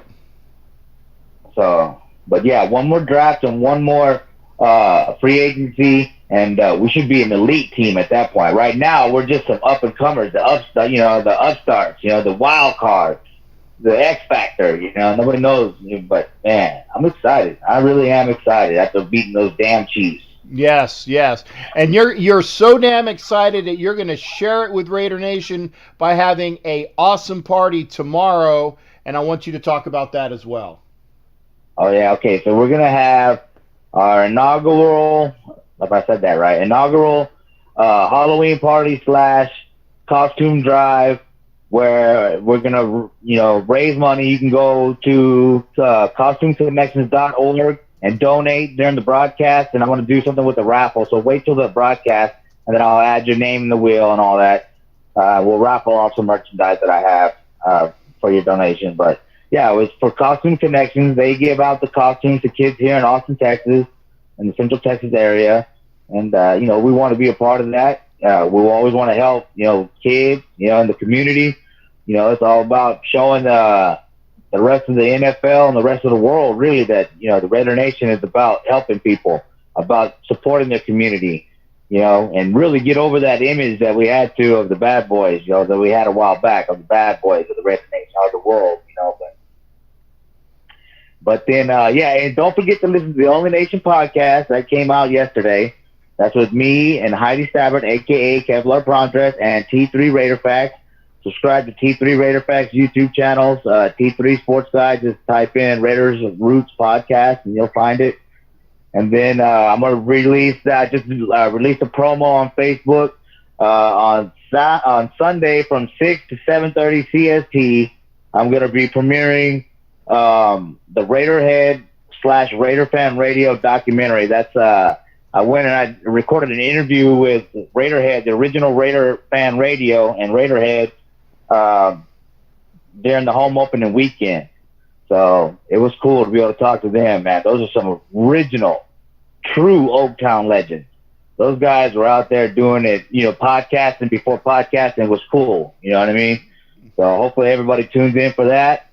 You'll learn a little bit about, what they were doing, how far they went with Raider Fan Radio, and then we're gonna take a little glimpse. We're gonna get a little glimpse into their invasion of Candlestick Park DVD that I have, but I'm just putting a little bit of footage in there because we're gonna start selling it on RaiderFanRadio.lv. Once that website is up, they're gonna sell that DVD, so you can go and show them support. Get back. But it's a cool DVD, man. It has the young Gorilla Rilla and a young Sean Camacho in there. Senor Raider, a.k.a. Senor Raider. Nice. And, yeah, it was badass. They went in there and they started jamming, at Candlestick Park, man. It was pretty cool. Raider Nation's always been like that, creative. Going all the way back to Dark Raider, you know what I mean? The first, super fan, essentially, Always doing something creative. Yeah, and I always like to say that I got my own persona. I evolved into it. If you guys ever want to see, and I think I actually have it on my Facebook somewhere where it was like the first iteration of when I used to dress. I used to wear like the B suit or the extra suit of my boy that was wearing the mask and whatnot.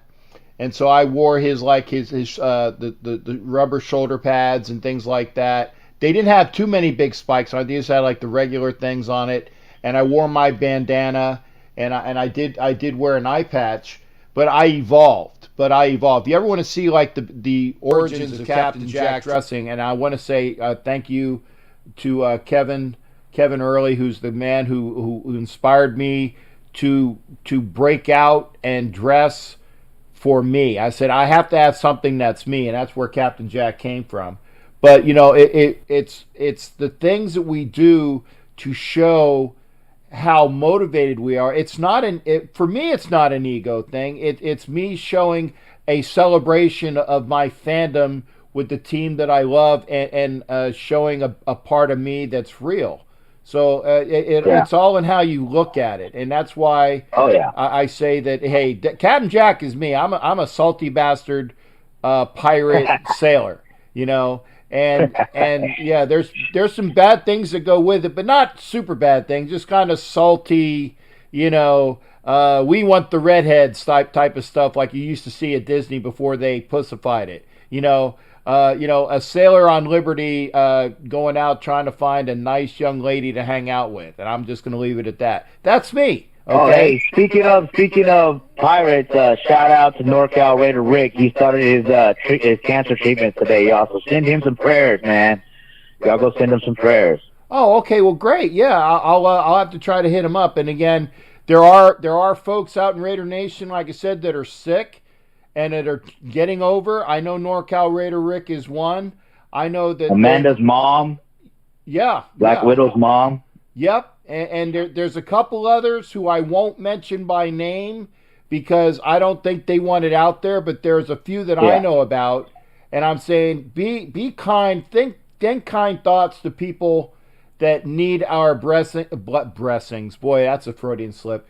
Blessings and prayers for the ladies that are on our mind. And yeah, that's Freudian. But you know what? We keep all the positive, kind thoughts there for that way.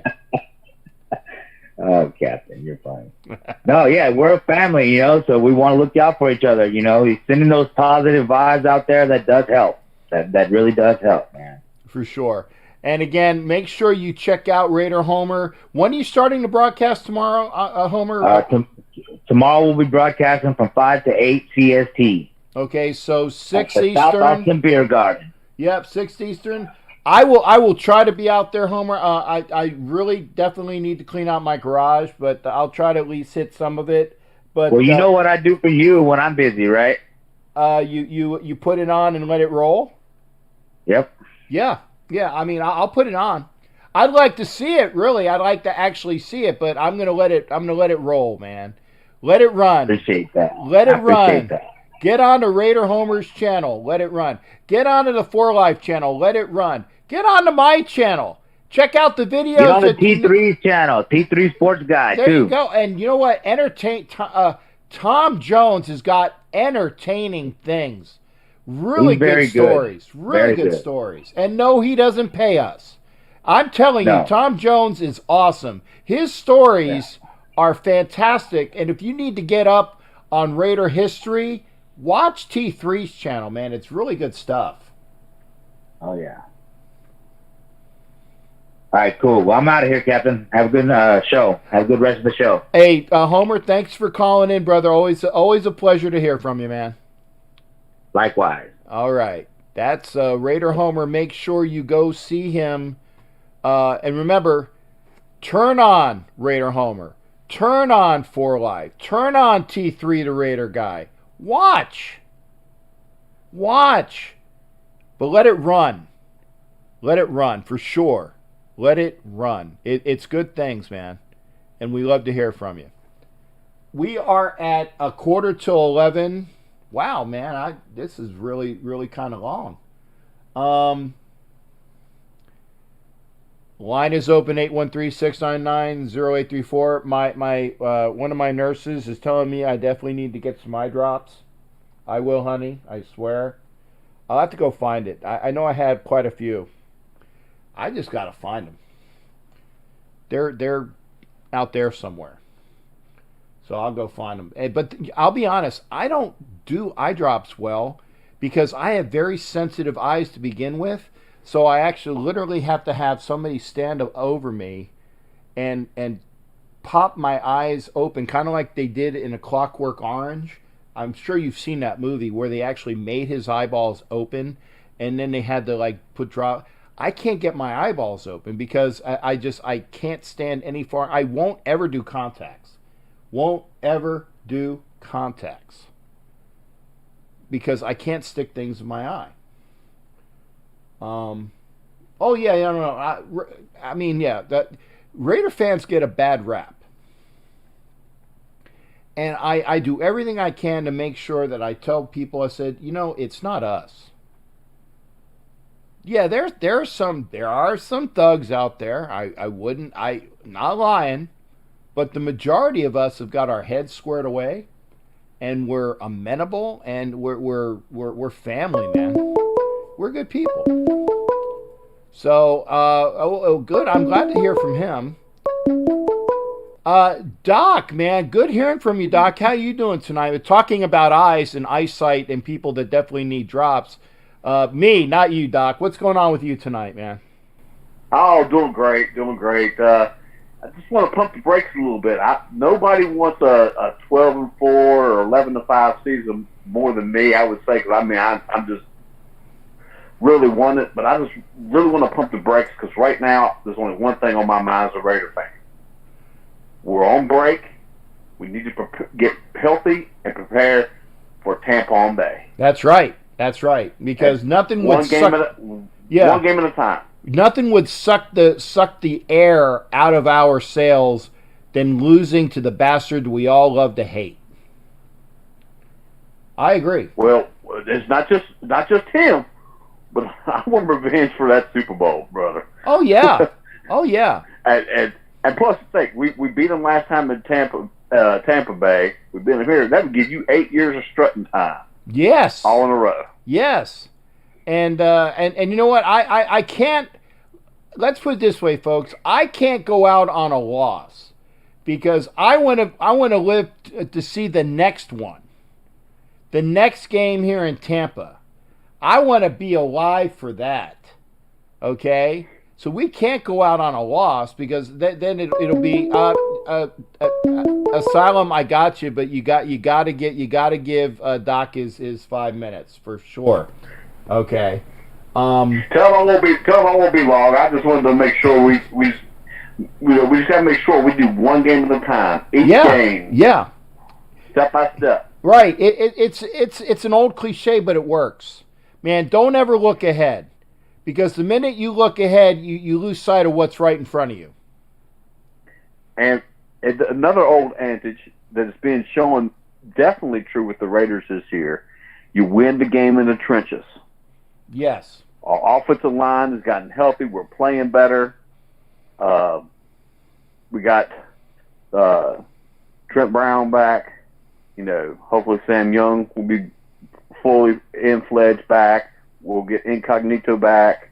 You know, we just want to get a strong line. That gives Derek Carr time. Yeah. That gets our plays going. And then our defensive line played excellent last week. And we got to keep them doing it. Right. Now, I heard that Nassib has a broken toe, so I don't think he's going to be coming back next week. Depends what toe it is. Is it cracked? How bad is it? Can they tape it? I mean, there's a lot of, how bad the break is. I don't know. Is it a weight bearing? Some toes are not as weight bearing as the other. Right. Now, if it's the big toe or the pinky, even the pinky toe, would be more critical than the ones in the middle. Right.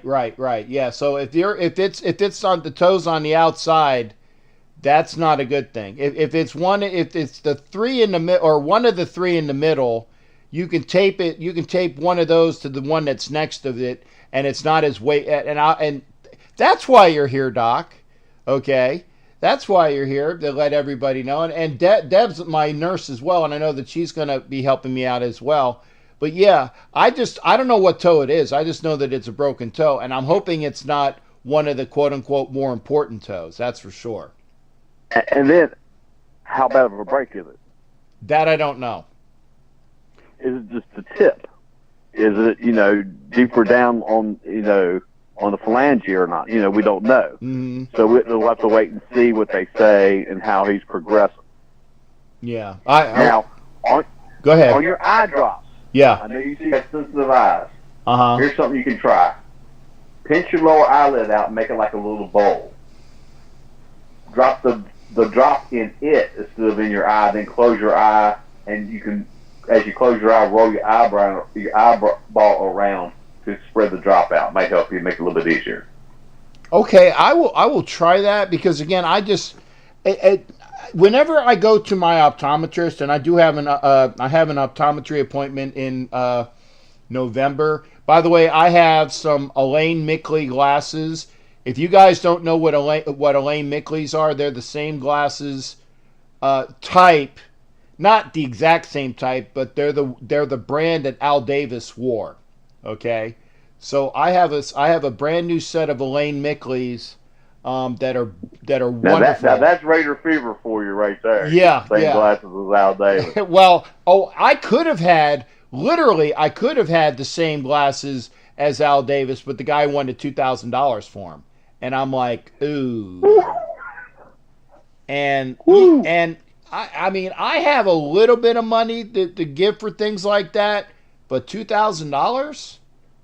Wow. Even I kind of balked at that. So, yeah. I agree with that. Yeah. I agree totally with that, Cap. And you know what? Here's the other thing. They were gold plated. If they would have been like white gold, I would have bought them. They were gold plated. So they were the exact same Al Davis glasses, but they were gold. And he also had the silver. No, he didn't have them he had them in silver. But the glasses that this guy was selling for $2,000 were gold. That's what I'm saying, but Al Davis had them in silver, though. If I remember right. Exactly. And if he would have had them in silver, I would have bit the bullet, and I would have bought them.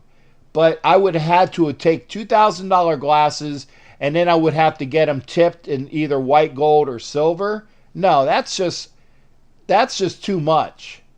That's just way too much. So I told him, I said, hey, can you? He's like, yeah, I can tip them in silver or white gold. And then I said, how much? Well, they'd be your original cost. I'm like, never mind.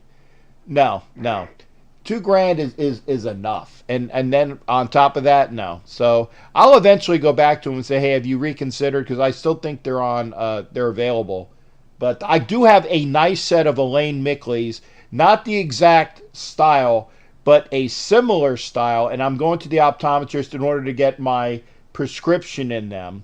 That's in November. But again, every time I go to the optometrist, I think they have to have like 2 6'4" gorillas, not guys that are like gorilla-like, hold me down and bend my eyes open just to get me to do my very sensitive eyes, man. I can't handle it, man. So I'll try it though. Well, that's what my optometrist did for me at first. Till I got used to drops. Was I had to just like pinch the lower eyelid out just a little bit and then drop the eye drop in that way.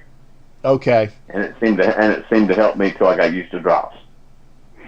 Okay. But well, just I hope it works for you. I hope it works. Dude, whatever. Let's put it this way: to get one drop in, sometimes I have to drop 4 just to get one in. So I'm going to be going through like stuff for a while, but I definitely need. And Debbie, love her to death. She's my nurse. I will do some of the eye drops in. It's just that I don't know whether it's been the what do you call it, the allergies or other things, or if it's something else, or my medicine, because I looked on, of course, WebMD is wonderful. You get to use it and find out all sorts of unique shit, like, oh shit, I got cancer of the whatever. You don't, but I'm being. You gotta be careful, Dr. Google. It can mess with you. I know, but it's like, oh my god, I got all these symptoms, and you start learning that what you think you have ain't really what it is. But that's the way that is. But hey, I appreciate that, Doc, and it's always good hearing from you. And again, one game at a time. Yes, sir. We'll do that. Yes, sir. We'll do that. Well, hey, you have a good night there, Captain. Hey, Doc, thanks for calling in, brother. It's always good hearing from you, man. All right, go Raiders, mate. You got it. Go Raiders. That's Doc, and now we go to one of my favorite gentlemen, and I'm hoping that he's on. Caller, disguise your voice. Are you on? Can you hear me?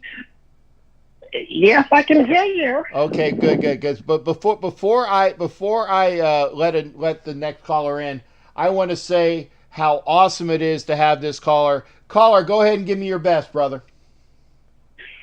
Oh, yeah. Captain Jack Rackham, how are you doing on this Friday night? Yeah. I'm good, man. It's like I started out slow, but we've been building up, and it's a good show, and I'm here with you, and you definitely made it worthwhile. Now, we're on for 2 hours for sure, and I'm gonna trust me. I'm gonna let Savage go for at least 10 minutes. But if you want to call tonight, put it in the comments, because if you're not gonna call in after Savage, I'm gonna stop the show after Savage. If you want to call in, please let me know, and I'll have you call in after Savage. What's going on, brother? Now that it's just me and you, Captain, and Santangela is not around, let's talk about Game 5 of the night. Let's not. Let's not.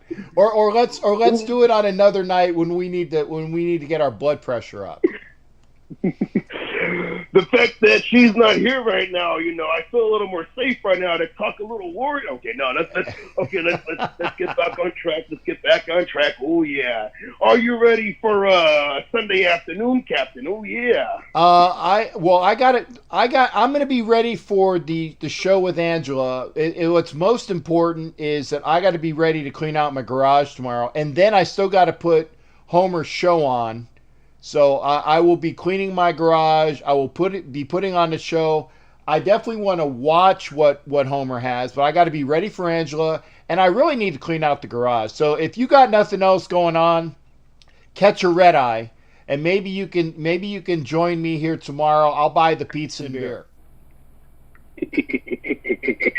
Well, I'm sorry about that, Captain Jack, because I'm on a fixed income right now, when you're on a workers' comp right now, But it's okay, because I'm over here just trying to, plug the show in for Sunday, because you are one of our guests, and I'm very excited to see that, because I know you're ready to talk about how you're going to take these, we don't want to say their names, you're over there at Ground Zero right now, over there in, for next week's game. All these TV fans over there, I took a TV test and I passed that one. Oh, yeah. So I'm just ready for next week, but I'm ready to talk about it this coming Sunday with you, Captain Jack. Oh, yeah. Oh, yeah. And you know what? Actually, I'm glad you reminded me because we're going to talk. We're obviously, Angela has her show Sunday. Homer has his tomorrow. But you know what?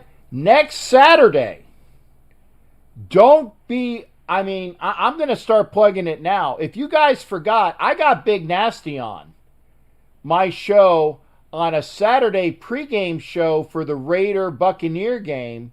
You guys know who Big Nasty is. Big Nasty is the number one Bucs fan that's known. He was one of those Ford Hall of Famers from last year that I got to ask him if he won a truck or not, but he was there. And Big Nasty's the guy with the big was it the rhinoceros horn out of his hard hat? Really great guy. But he's going to be on my show next Saturday. So make sure you guys tell everybody about that too. Well, we're gonna plug in everything, Captain, because we got to get ready for when we come back out there next Sunday evening. It's a big game. Two birds with one stone. We can take out Brady and the Buccaneers for what happened almost 20 years ago. We remember what happened in our last real playoff appearance. Two birds with one stone. All right. Yes. Brady wants to come down to the Buccaneers. So we're going to take care of both because we got our coach back, and we're going to right this ship. Oh, yeah, Captain, yeah. Oh, yeah. Is that okay? Is that a decent one? Come on, it's Friday night. Pretend like you just had one of Santangela's drinks, Oh, yeah. Oh, yeah. Yeah. Give me that tonic aftertaste. Ooh, yeah. You caused me to have a heart attack, man. Oh, yeah. There you go. Oh, yeah. The makeup powers are strong right now. Oh, yeah. That's for sure, man. Hey, I got to ask you as well. We got the show, we got Angela's show, and then like I say, Homer's doing his thing tomorrow for good causes. What are you doing other than watching Raider football this weekend? I mean, I did get a chance to ask everybody, but I know we all have. This is a free. Like I said, no Gators for me tomorrow. No Raiders on Sunday. That's why I'm doing the garage tomorrow. What are you doing instead of like your normal Raider stuff? Well, I gotta, what am I doing? It's so different, like I got so into the Raider football and now we gotta buy, so I gotta figure out something to do. I already washed my car yesterday, so I think that was the only thing on my list. Maybe I'm gonna wash my hair, for this weekend that I gotta, I don't have plans yet, so I gotta figure that out. You kind of caught me on it. I don't even know. Okay, these questions are even harder than what I had to deal with when I almost got beat up by Santangela the other night. Oh, yeah. Oh, I tell you, folks, if you what show was that? Was that the Wednesday show? Yeah, that was the Wednesday. That was that was the Wednesday show. Yeah. Okay, folks, if you didn't see what the bleep are we talking about on Wednesday, and you want to see a bloodbath. Okay, first off, we like you watching the show anyway, okay? But if you only are allowed to watch a portion of it, go to about the 1 hour... 2 hour mark. Yeah, like 2 hour mark. Yeah, like the 1 hour, 55 minute mark, and watch from there, okay? You will see a bloodbath. It was ugly. But it was and Santangela is gonna hate me for saying this, but it's a draw. It's a draw. Just saying. But it was ugly, and you need to watch that anyway. So make sure you guys are watching, what the bleep we're talking about on Tuesdays and Wednesdays, and we always love having everybody there, and. That's just the way it is, man. It's like I try to be here for as much as I can, and it's always fun. Oh, this is what I need to know. When is that game? Oh yeah, see, it's 4:00. So when I'm going to be scouting, I thought it was the 4 o'clock game. When I'm scouting the Succaneers against the Packers, I'm going to be on with Angela. Okay, so and good night, Neil. Good to see you as well, brother. I will doing my show and my portion and all the things with Angela. But if you see if my eyes are a little bit above the camera, it's because I'm watching to see what the hell's going on with TB12 and the Green Bay Packers. So I'm definitely going to be rooting for the Packers for sure. Yes, okay. I'm a little woozy. I'm still a little woozy from the Wednesday. I'm going through concussion protocol after that bloodbath on the show. But on Sunday afternoon, I'm co-hosting with Mother Moon and the Spicy Raider Girl on the a special bi-week show. Oh yeah, there you go. So I'll be over there Sunday co-hosting. Oh yeah, And that's always, man. Washing my hair for that one. Oh yeah. Oh wow, you're even washing your hair? For that show, yeah, I gotta get that herbal essence, flowing through my locks right there, yeah. Okay. Wow. Okay. Even a special wash. That's awesome. Okay. He's going all in, brothers and sisters. Make sure that if you're not doing your regular Raider watching, watch For Life Sunday. Okay. Oh, and Raider Homer says you need to comb it out too. I'm gonna perm it out. Oh yeah, a little soul glow right there. Yeah, for all you old schoolers right there. Soul glow. I love that. Every time I think of it, I think of Coming to America and the guy that was played on ER. I think he played for UCLA in basketball too. What's his name? The actor. What's his name? Oh, I can't remember his name. I can't. I don't know. Yeah, and I'm pretty sure he actually played basketball for UCLA. His name escapes me. He was on ER. He was one of the doctors on ER. He was the original cheap ass boyfriend in Coming to America. His name I forget, but Soul Glow. And then he gets him and his mom and his dad get up off of the seats, and where they had their head rested against the seat is just a pile of gunk. Little residue right there, yeah. A little residue, shit. I've seen less residue in a porn movie. This ain't the leather couch, Captain. This ain't the leather couch, game. Oh yeah. Well, hey man, it's always not George Clooney. No, Ed, not George Clooney. The guy's a black guy. I'll look it up in a minute. Hey,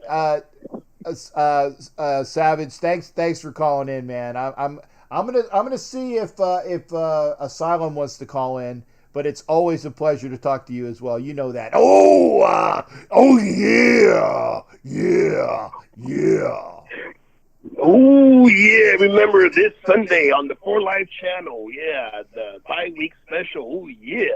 All right, you got it, man. Hey, thanks again, and make sure you're there. Watch. Oh yeah! All right, take care. That's Oakland Raiders Savage. I'll get it in a minute. Hang on, because it's bothering me. LaSalle's his name. Eric LaSalle, I think. Boy, I even got it before I got it. Eric LaSalle. Yeah, American actor. I got it before I even looked. See, I had to think of it. Yeah, born in 1962. He was on ER. I'm pretty sure. No, maybe he didn't play for UCLA. I always thought he played for UCLA. Okay. No, he was at Juilliard, and he was an NYU graduate. I don't know why I thought of UCLA. I was wrong. I was wrong about that. But I did get the actor's name before it was. Oh, Nasib's out. Oh, okay. Well, you know what? He actually played a decent game there, McBud. Yeah, you played a game. Eric produces a lot of shows. Yeah, okay, there you go. Raiders Chiefs game replay. I gotta watch it again. Healing at the TV. Go. Okay, yeah, there you go. Don't hate. No hate. No hate.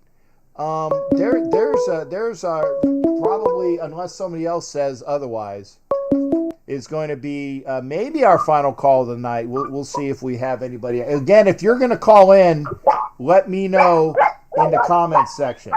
Okay. But I couldn't go without giving Asylum his due. Asylum, how you doing, brother? Good to hear from you, shipmate. I'm doing good. How are you doing? I don't know how I'm going to follow Savage, but I'm going to give it a try.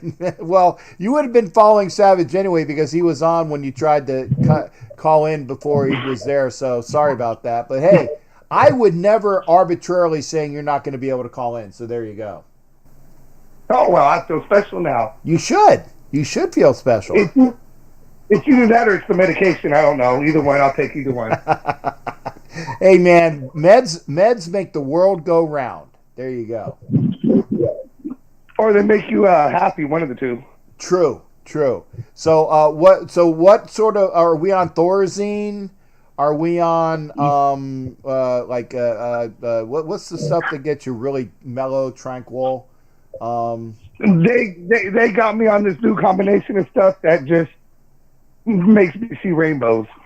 Oh man, so you're a rainbow warrior now. Yes, I said it, folks. I'm not a rainbow warrior. I just see rainbows. It's a different story. Not that there's anything wrong with that. I got to make sure. So okay, you're seeing rainbows now. I tell you what, I might have to break into Rainbow Connection. You know, the Muppets song. Because if you're seeing rainbows, we can always sing about them too. Someday we'll find it. The Rainbow Connection, the lovers, the dreamers, and me. There you go. A little bit off the top. So what else is going on, man? Go on. Oh, nothing. Just getting ready for, like I said, I got to keep the doctors employed. So, I got to go to work tomorrow, make sure they stay employed. Right. And then just getting ready for the show on Sunday with For Life and you and Savage and everybody else that's going to be on there. So, just the normal stuff. Sunday shows, Saturday keeping doctors employed, same old. Yeah, I mean, I might now, depending upon the amount of because it's 11 o'clock right now. Depending upon the amount of stuff that I have to do tomorrow, I might be playing Hurt on Sunday. Well, as long as you play Hurt and not injured, it's okay. Yeah. Well, we'll see. Because I normally do the garage like once a year, but last year. There was a reason why I didn't do it last year, and I can't remember what it was. And then, of course, this is COVID-20, so it's really been about 2 years that I've had a big garage clean out, so it'll definitely be worthwhile once I get it done.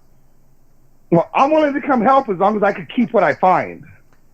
I'm trying to think if there's any. I do have an extra Harley seat that is it's the original seat that I have on my Dyna Lowrider, and I ended up getting like a special seat it was a little bit more poofier. So I've been trying to figure out if I need to go on like Mercari or Let Go or something like that, because that seat is pristine. And I'm sure somebody would probably buy it if they know it's available. It'll probably go real quick if you put it on eBay. Okay. Everybody's always on eBay looking for those little things like that. It's where I either go there or I do Craigslist. Those are the two places I go to buy and sell things. Okay. And I got my mom's, what do you call it? The air machine. I can't remember what it's called. The Inogen machine. I got her Inogen machine, and that's like a $1,000, $1,500, $2,000 machine, and it's practically brand new. So I got to get rid of that too. So I want to make sure, and that's somewhere out there. But yeah, I got to get all these things together, and get them ready. You know, clean out the garage, put things together that I'm going to sell and get rid of, and then also put things in Sounds like piles. you need to do a garage sale. Well, I want to, but it's COVID, man. Does anybody do garage sales during COVID? I've been to some. We got them going on all out here in Kansas. Okay, well, maybe it's, I mean, this is Florida and people are stupid out here. Maybe I'll, you know what? Maybe I'll get it together. Outdoors, you keep people 6 feet apart. They wear their masks. Why can't you do a garage sale? Okay, well, I'll have to, well, I got to get things ready for it then too. So then this will be good because I will get things garage sale ready. See, there you go. And then if it don't sell, you put it on eBay. True. And then I'll still have less room. I might eventually have room in my garage for the what do you call it? The RAV4. Oh, there you go. See? Yeah. Sounds like you got a plan. That's all you need. Have a plan, execute plan. You know, the old thing is, you know, everybody has a plan until you get punched in the nose. And I tell you, that's some great thinking from Mike Tyson, and it's true. It's true. And then plan B after you get punched in the nose is run. Run around the ring. Run, you know. Now there's been a few boxers that made a career out of that. Yeah, I tell you what, that's why you get on, that's why they skip rope and they do all those miles so that they can do, what is it, 12 times 3, what it's like 12, 24, 30. Boy, it seems like it's longer than 36 minutes, though. Well, they got all the pre stuff, you know, coming in, yeah, I mean, you know. But when you're fighting for that long, it feels like, you know, 3 hours. Yeah, that's true. And then we have, you know, and then Angela chimes in, and this is true until your ear gets bitten off. That is true. And then Ed Winchell chimes in. Well, you know, he also kicked the cop in the nuts. Luckily, he didn't get those backwards and kick a cop in the ear and bite his nuts off. That's true. That's true. And then I like Ed Winchell, who comes in with some Leonard Skinner. Give me 3 steps. Well, actually, it's 3 steps, Ed, but, you know. Give me 3 steps, mister, and you never see me no more. That's faux show. There you go. So that one was better, Cap. I like that one. Well, I mean, if it's in my wheelhouse and it's not too high or too low, I can actually sing okay. Well, I can't sing and I can't dance, so I don't try. Yeah. Well, I'm not that I am going to win. Well, actually, I have won a couple dance contests. I actually won the coconut hula contest when I pulled into Pearl Harbor. This was when I didn't have quite as much belly, and I was in. You know how they have like the big luau's and they invite the people from the ships. Well, I represented my ship, and they gave me, you know, 2 coconuts that were put on where you would be like booby wraps, and they gave you the coconuts, and then I did like my coconut hula dance, and I won. I won the contest in front of everybody. So so you got some good hip movements in. Yeah. But well, I could bump and grind, and the crowd was excited. Let's put it that way. I was a lot younger then. I was a lot better looking. I didn't have the beard. I had better, you know, up here. I had the nice muscles up here. I didn't have the belly. I was a lot better looking, but you know that was. At least you still got your hair. I do. Some of us are, you know, follically challenged. I do. I'm very happy to have my hair. That's something I take great pride in. That's something I take great pride in. That's for true. Yeah, no, so some of us, you know, never knew that we would be follically challenged in our lifetime, so, you know. Yeah. Now we're just dealing with it. I blame the medication, but that's okay. Yeah, you know, the meds mess you up. And I'm very happy that that the stuff that I take has not impaired. Let's just say the stuff I take hasn't impaired things. I think that there you go out. There's nothing wrong with being impaired, but you know. No, let's just say I don't need blue pills, man. I do good on my own. Oh, I'm not that far either, so we're good. Yeah, there you go. And then Homer's playing Sophia for his follically challenge stuff. Well, yeah, I could understand that. Kids, sometimes they help it come along. Right. Now, I will admit that when I had like instant fatherhood to teenagers, I had some good kids. Still to this day I have great kids. So I didn't have to go through a lot of the crap that you had with early adolescence. I got them in 16 and I'd say wait, I'm on YouTube now. I want to make sure she knows I'm on YouTube. But yeah, I didn't have to deal with a bunch of the stupid stuff when I was, like I said, why I will never be a substitute teacher again, because it was the kids in middle school that I literally would probably have killed if I had gone through too many more assignments. So, I get it. I know the feeling. I started my parenting with a 15-year-old as well. Ooh, okay. And yeah. Then I became a foster parent to another 15-year-old. So yeah, I started with the teenagers, and that was challenging, but it kind of screwed it up for my kids because they can't get away with shit because I know all the tricks now. Right. You got the advanced course before they can move up to there. Exactly, and of course they always think they could get away with the stuff, and I love busting them on everything because it's like, you guys are better than that. You got it, man. Well, I tell you what, you're going to be ready for Sunday. I'm going to be ready for Sunday, and because now Savage can't go out there because he said that he's on the the plan. He can't get out there. I will not come out to Kansas to pick you up to go by Atlanta, brother. I'm sorry. I'm trying, damn it. I'm not doing it, man. I mean, I'm thinking. I'll pay for gas. No. I'll pay for gas. No. It's logistically impossible. I would have to leave on Wednesday. It's not physically impossible. I'd have to leave on Wednesday. It's just a slight little detour. You know what? I got to get you out here so I can get to Steve. But thanks, Asylum. No problem. All right, you take care, brother. All right, you too. All right, that we got Asylum here, and I appreciate that. I didn't thought that we were getting rid of Asylum, but it's always good to hear. Hey, Steve. Always good hearing from you, Steve. And we got Megan in the house, too. Megan, I love you to death. Thank you for being here, honey. I want to say hello, say love my Megan.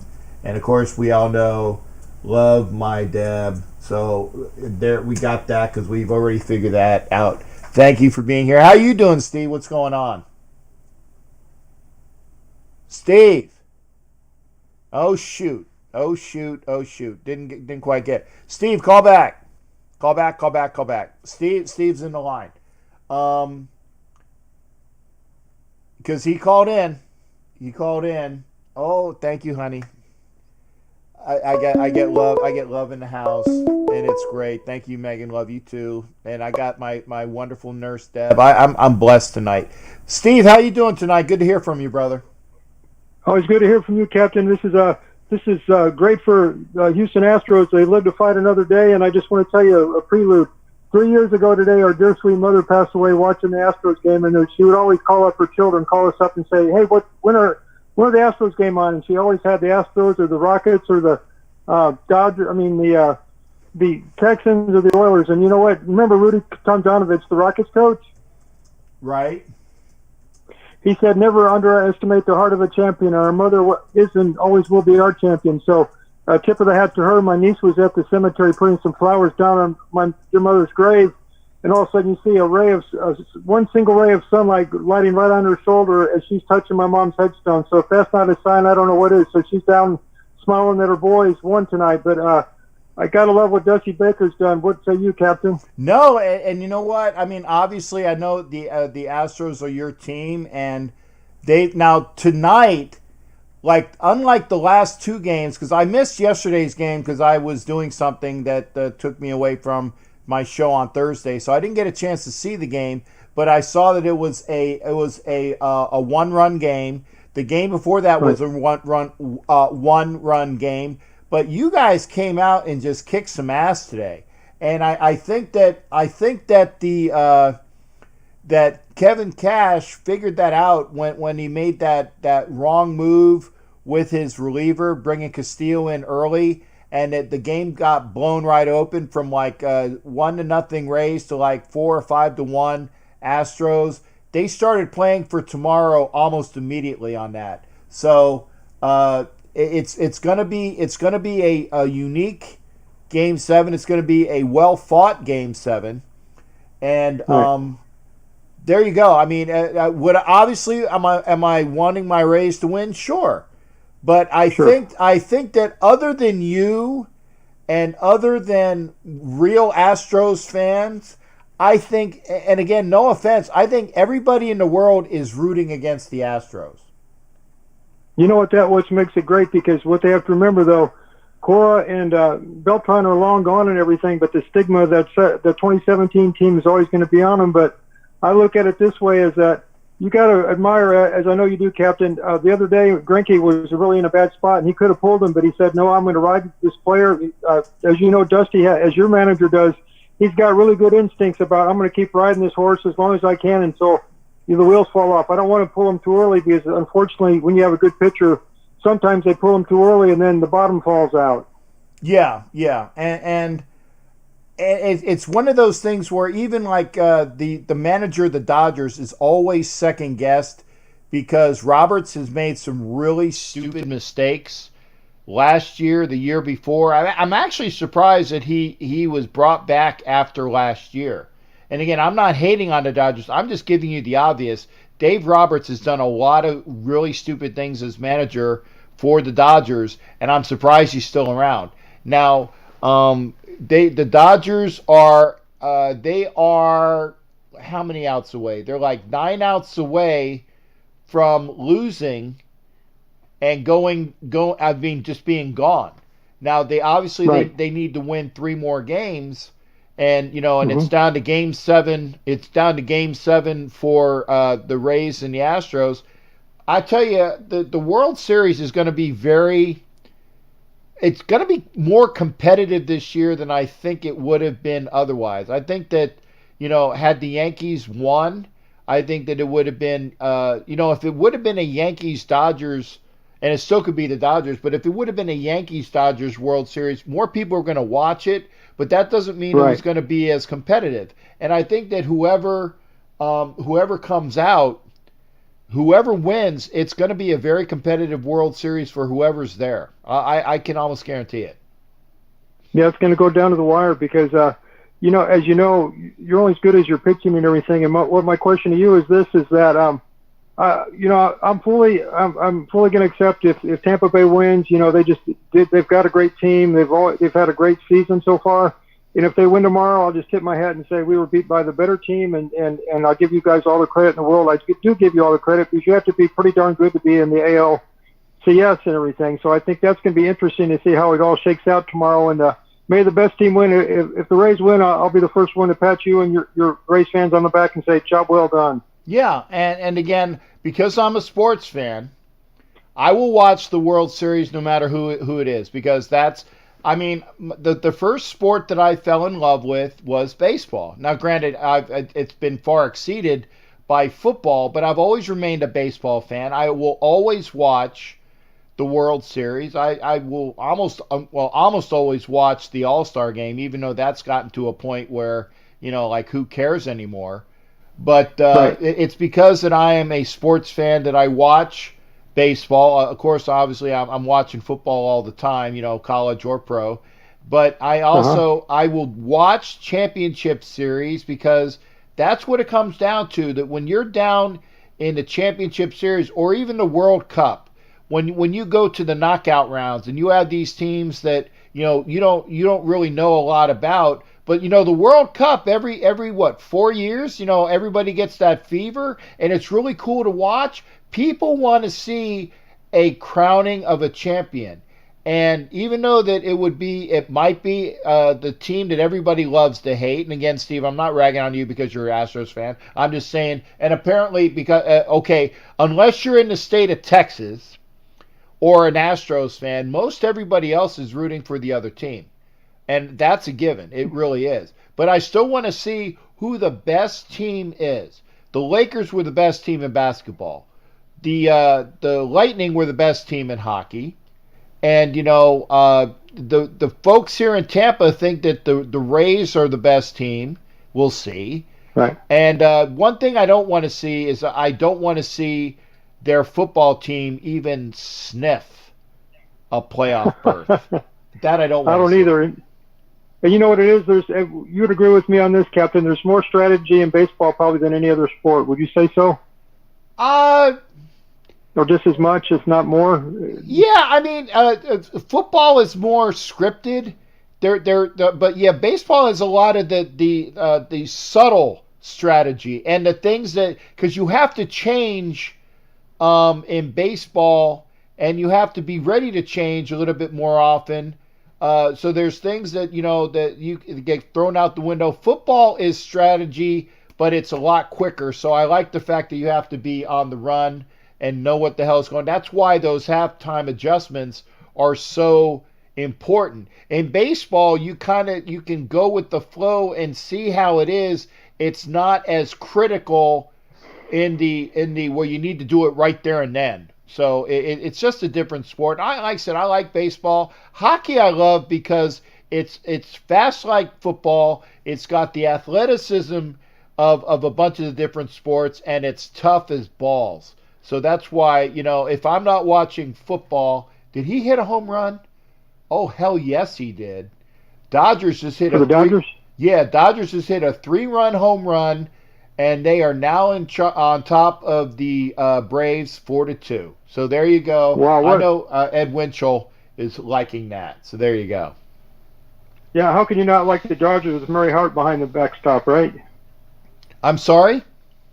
How could you not like the Dodgers with one of the biggest fans, Murray Hart, right behind she used to be right behind the dugout, her and Larry King and all the, what's his name, her husband. What was his name? The one that's, he was a famous producer. But anyway, I'm just going to mention, now that you mentioned hockey, who can forget the Miracle on Ice, Captain? Oh, yeah, man. 1980, and remember, they didn't see that game. That game was not live. That game was not live. So people, and they didn't have the internet back then. So the word word got out a little bit, but people were watching that game on tape delay, and that night on I think it was ABC had the Olympics though, and Do You Believe in Miracles? But you know what? Remember though, that wasn't the final. That wasn't the final. That was the semi. That was the semi because the USA had to go ahead and beat Finland the very next game. Yep. So a lot of people forget that. You know what's the amazing thing about that call about the Do You Believe in Miracles? There was a real famous person on the radio named John O'Reilly that was lived here in Houston for many years as a sportscaster, and he's originally from Chicago. He was up at Placid Hill sitting next to Al Michaels, and he was the one that originally said the phrase, "Do you believe in miracles?" And he liked it so much within almost automatically after O'Reilly said that, that's when he made the famous call, "Do you believe in miracles?" Al Michaels. But a lot of people think Al did it, but it was actually John O'Reilly sitting next to him, said it, and he thought, "That's great, I'm going to say it." And then boom, he said it. Steve, I did not know that. It's really amazing because the Miracle on Ice, I was a sophomore in college, and we were all down in the TV room, and that whole place was like we won the World Series. We beat the cold, the big powerhouse, the Russians, the Cold War people, and that was huge when they won that game. We all were going bonkers, but I know you got to go, and my time's almost up. I love the way Kawakowski came in. Trent Brown played good. Trayvon Mullen, Abram. I love our defense. Let's keep this going, Captain, and let's knock them off on Sunday night. And the great records that the Raiders used to have under the lights. There's something amazing. Let's keep this going, Captain, and let's shock the world again. Hey, let's do it again, man. Let one game at a time, just like Doc was saying. Don't get too high. Just continue that flow. And that's what I want to see. I want to see a Raider victory against the hated, at least where I'm from, the hated Tampa Bay Sucks. That's for sure. You know what we say, Captain? The Raiders are back, baby. Let's say Raiders on 3. 1, 2, 3. Raiders! Hey, Good health to you, Captain, and everybody, and I'll talk to you soon, and God bless, and have a great night. All right. Thanks again, Steve. Always good hearing from Steve. And this is definitely my last caller, unless the ladies want to call in. And if they're here, great. If Deb wants to call in, if Megan wants to call in, I'll have one more. But if it's not, then it's definitely Jared. Jared, how you doing, brother? We're talking about the Pittsburgh report. What's going on? Ah, shit. Jared, you're listening to me. I can't hear you. Call back. I made sure that Jared was in, and again, it's that pickup, that second pickup. I'm having trouble with that. Jared, call back. You'll definitely be my last call unless the ladies want to. Jared, call back. Jared, call back. There it is. Yeah, I almost like, baby, come back. That's what it is. Jared, how you doing, man? Good to hear from you. Okay, all right. I'm good. Now, can you hear me fine? Yeah, I can hear you. Deb, you can call in after Jared because Jared. We'll have a double Pittsburgh call, but we'll start with Jared. Jared, go ahead, brother. What's going on? Well, first off, we know Mr. Bell is going to get apparently the one-year deal worth $1.7 million, believe it or not, which means this year, however, during the 5 games, however, he'll be prorated, however, he'll make around $690,000, but apparently he'll be making $1.7 million with the chefs, if you will, let's just say. Also, we want to say, of course, the Dodgers are now leading the Braves 4-2. It looked like the Braves were in control, and unless they find a way to squander this, however, the series is going to be back to within 3-2. Of course, we got Game 7 tomorrow night. Of course, the Astros stealing another one tonight, literally blindly, after Snell is pitching good early on. But hopefully Glasnow will be ready for Game 7 tomorrow. We got obviously... Whoa. Before you go on, did you see? Do you agree with what Cash did in taking Snell out and putting Castillo in because that was critical, and that's what lost the game in my estimation. Yeah, it was. It was very critical. I mean, Snell was doing well at that point, however, and then once McClanahan came in, however, things went to shit. Let's just say. But we'll see tomorrow night. I think Glasnow will be ready Glasnow will not be pitching. Morton will be pitching now. Yes. I thought Glasnow would. That's surprising. They're going to go back to Morton, however, and not Glasnow, however. I hope Morton and Charlie is ready tomorrow night. We'll see what happens there. Obviously, of course, we know the big story also today. Of course, the Patriots have another positive COVID test. The game is going to go on as scheduled, apparently, this week, between Denver and New England. And then, of course, we got the big Georgia-Alabama game tomorrow night. I'm thinking those Bulldogs are going to sink their teeth right into Sabian's chompers, if you will, however, as they're going to pull off the upset in Tuscaloosa tomorrow night. I picked Georgia there. Yep, and then, of course, we got some big games on Sunday. Of course, we got the 2 New York teams, however, coach's team, of course, the G-Men against the Redskins, and the Jets down in South Beach in Miami, which, of course, Pittsburgh will be playing the Hurricanes tomorrow, and, of course, the Hurricanes are going to smack Pitt around like a redheaded stepchild, use the term loosely. But obviously, of course, the big story in Pittsburgh this week is, of course, the Turnpike Showdown. Cleveland, Pittsburgh, I mean. Baker's rib, of course. Is it 100%? Can T.J. Watt, Cam Hayward, and Tuitt and company get after him? Can the Steelers run the ball and pass the ball with Claypool and Juju? It's going to be a fun game, but I think the Steelers are ready, however. I think Mr. Mayfield better watch out because I think the Steelers are going to give him a beatdown on Sunday. You know what? And because I love Deb and you are a vital contributor, and I don't want to hear from Matt Bouchane. Yes. For one of the few times, I will definitely be rooting for the Steelers because I don't like the alternative. You're a good bud. Deb is a great Steeler lady, and I just can't stomach Matt Bouchane talking crap. So hopefully that'll happen. The thing about Cleveland and Pittsburgh, they both not played in with help. But looking ahead, I mean, Pittsburgh's going to have this is the first of 3 big tests for Pittsburgh coming up. I mean, obviously, they're going to have, Baltimore and Tennessee right after this. And they got Dallas following that. So, like I said, the Steelers the next 3 weeks are going to have to be on their guard, so to speak. They're going to have to be, if they want to lock down this AFC North, they're going to have to really take care of business in the next 3 weeks. No, I agree. So we will see. But yeah, I was late because my friend had a bonfire. And plus, a couple of my other friends, who were with the local high school game tonight, our local high school in their next to last game got pounded. 59-13. We had 5 guys with injuries tonight. It was a very painful night, shall we say? Mm-hmm. Well, so I'm sorry to hear about the injuries there for the high school. Yeah, me too. Last week they lost a tough one, Howard, and they had a chance to get in the playoffs this week. Their playoff hopes just went out the door, plain and simple. But like I said, I think Georgia will be winning tomorrow, however. We got Notre Dame playing again. They play Pittsburgh next week, Howard, on Saturday at 3:30 here in Pittsburgh. But like I said, Pittsburgh is going to be embarrassed tomorrow down in Miami. The Hurricanes are going to just absolutely put a thumping on them, unless Pitt finds out. They're a 2-touchdown dog going into the game, but Pittsburgh's going to have to find a way. The last time they were in Miami, they had some bad calls go there. This time, I don't see it happening. It's just going to be a long afternoon for the Panthers. So, well, what are you going to do?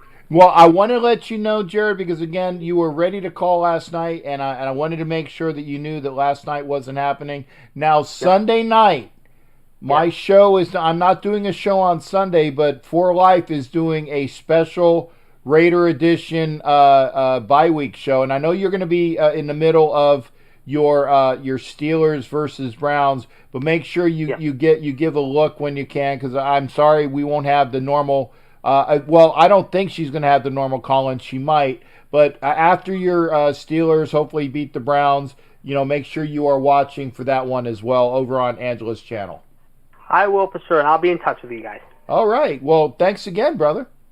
No problem. See ya. All right. The Pittsburgh Report, and Deb, if you want to call in, honey, we can have Deb call in. And I'm not sure if Megan's still here. Megan, if you're still here. Am I pulling for the Bills? Who are the Bills playing? Man, the Bills got embarrassed. The Bills got embarrassed the other day, didn't they? And yeah, good. See, Angela sees that I definitely plugged the For Life for Sunday. I did that. And remember, Homer has his show tomorrow from the Austin Beer Garden. So just because, oh yeah, of course. Of course I'm rooting for the Bills against the Chiefs. Oh, yeah.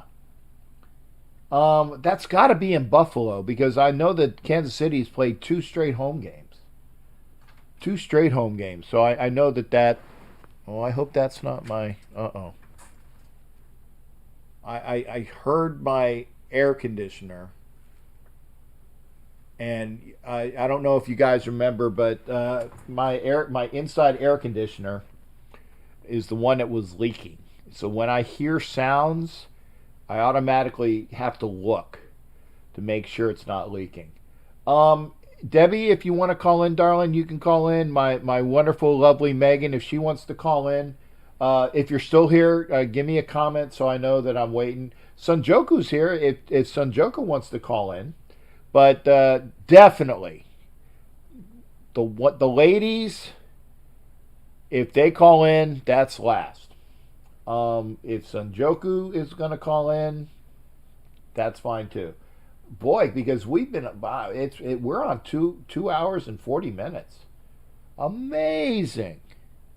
And it is the bottom of the 6th. Dodgers still up 4-2. And again, I want to say thank you to everybody that's been here. Again, I couldn't do the show on Thursday. And I appreciate you coming in and watching again. Lots to do this weekend. Again, Homer doing the show, doing his show from the beer garden. Again, he also apparently he has he's got a Sunday show as well. Remember the show for Life is Sunday. So you got lots of things to do. Lots of things to do this weekend while I'm cleaning my garage. And I'm finding my eye. I got to get some eye things, my eye drops, because my Debbie, my nurse, love her to death too. I will get some eye drops, honey. I swear I will. Okay, well, it looks like I lost the ladies. That sucks, because I love my ladies. But oh no, there she is. I love her. Deb, thank you for calling in, honey. And yes, I swear I will get some eye drops. I admit, I swear I will. You better be getting some eye drops. Yes, I will. I will. How are you doing tonight, darling? Okay. I'm doing good. How are you? Other than the eyes, I'm okay. Yeah, other than the eyes, I'm okay. Yeah, you really need to get something, Jay, because it'll at least soothe your eyes from you itching them all the time. Yeah, it's like a I can do like a commercial right now. It's burning.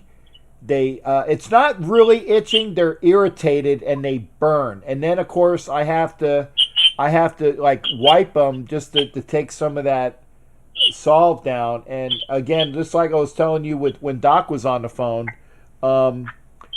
it's hard for me to put drops in because my eyes are so damn sensitive.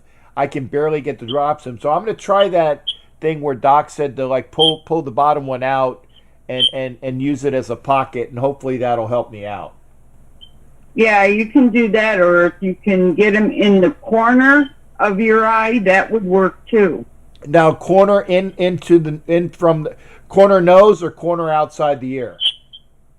You can go either or. Okay. But sometimes if you don't see it, it's easier to put them in on the side. Okay. Well, yeah. That's it, because I always see something. I know it's going to drop, and again, it's hard for me to keep them open.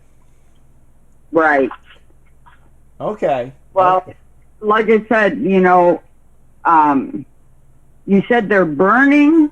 Are you getting any tears or anything? My left eye especially is like it's like a not cakey like pink eye, but it's just like it's like I can't really describe it. It feels like it's not stretching, and it's like sore, and then but my right eye is okay, but just irritating. So there's two different levels of uncomfortable there. So I don't know what the hell it is, and I look to see, and of course you get all of the things on, like I said, WebMD about, well, maybe it's medicine or it's some sort of counter reaction that you have, and I'm on a lot of meds, but I've never had it like that as bad as this.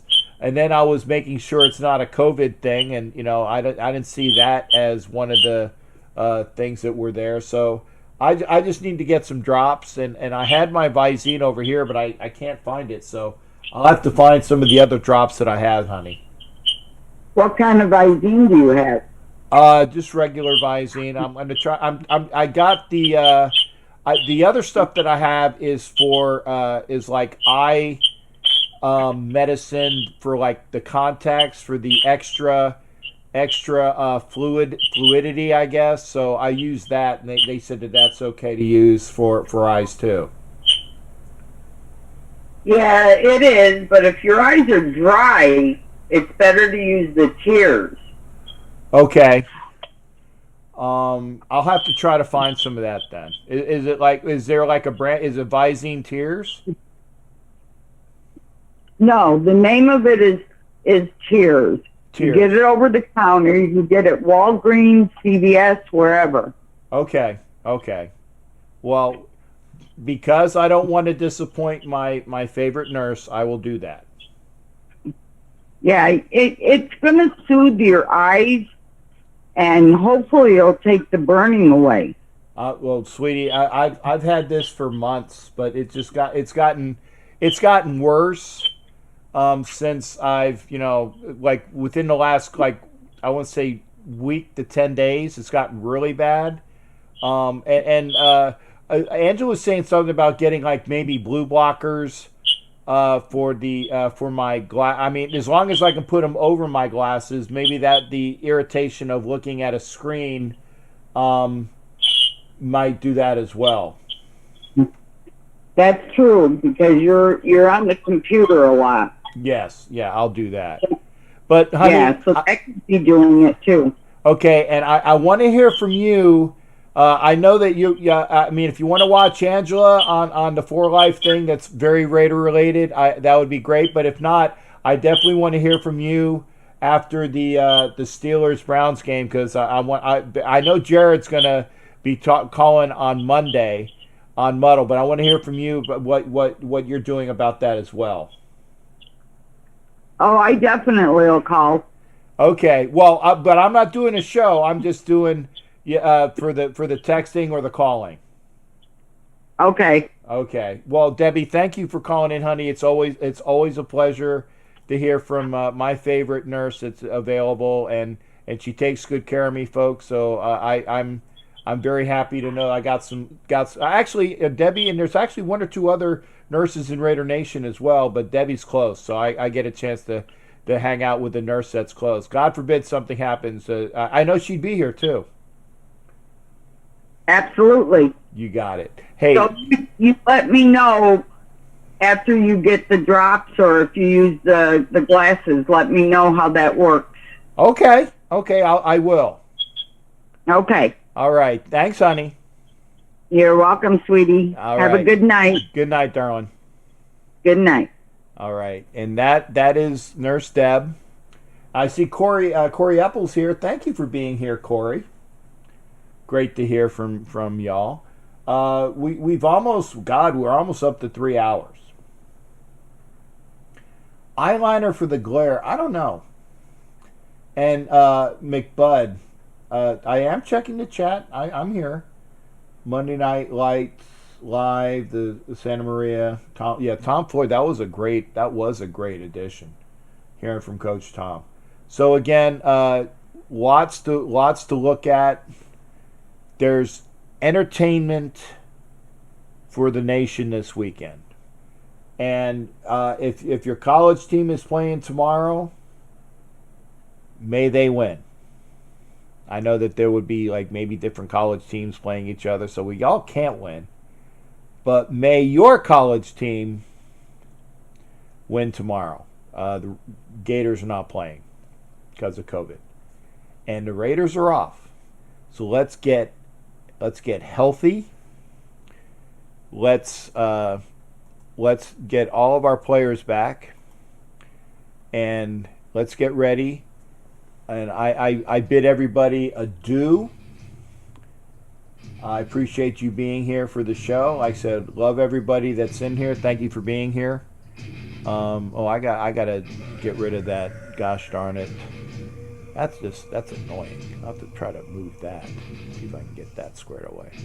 But anyway, make sure that you are watching. I said there's Homer and there's For Life, and there's lots of good things going on. So make sure that you are watching as you can, and it'll be great seeing everybody. And that's a little bit better. Yeah, that's a lot better. That's what I'll do. So see, I don't like it in front of my head. So we got of course, man. Of course. You tried calling? McBud, really? Did you call? Was it on Skype? Did you call on Skype? Because I don't have my Skype up. Let me know what you were trying, because I didn't see the phone go off. I swear I didn't see the phone go off. But maybe another time. Maybe another time, McBud. But appreciate y'all being here. It's always a pleasure. Love my lady, Raiderettes, and Deb's a Steeler, but she's awesome as well. Y'all have a great weekend. Hit us all up. Make sure you get some entertainment. Get some rest too if you can, and get ready. Remember, Monday through Thursday I'll be on with Muddle. I will enjoy. Yeah, I'll enjoy that. Thanks, Ed. I will. In fact, I got to get to bed so I can start ready to clean up my garage. Muddle Monday through Thursday next week. I'll be on. I will be on with Santangela on our regular What the Bleep Are We Talking About? That'll be Tuesday and Wednesday. Thursday, obviously, we will have my regular show. You don't know jack about sports. Remember, Sunday I'm not doing anything. Saturday I will be interviewing, like I said, Big Nasty of the Buccaneers. Okay. Oh, well, Corey, gosh, we need to get you to a game. We definitely need to get you to a game. And, check out any of the groups that are closest to you, Corey, because obviously getting grouped together with Raider Nation, I'm sure that there's a lot of Raider fans out there. Hey, Philly sports fan, glad you're here as well. Good to see you as well. I'm ending the show. I'm sorry. Next time there, Philly. I apologize because I've been on for like 3 hours. You make sure you do your studying, young man. You make sure you do your studying. And get with me, and then yeah, I know. Yeah, call in earlier next time. But again, Philly sports fan, good kid, really good kid, and hope he's doing well. By the way, I haven't heard about that project. So you'll have to let me know what's going on for the project. There you go. Yeah, and yeah, Philly sports fan. He's over there on YouTube. So if you want to hang out with a great sports fan, granted it's Philly centric. Oh, don't worry about your YouTube. No, don't worry about your YouTube, Philly. Go to Philly sports fan. Good kid. I've subscribed to his channel. Your studies are first and foremost important. First and foremost important. I've been on. In fact, I already lost my music for Bludgeonator. I've been on too long. Y'all take care. We will see you for all the festivities. Homer Saturday, For Life Sunday. Homer's also going to be on Sunday. Lots going on. So y'all take care. Big time. We'll see you on the next shows. Get ready and enjoy it.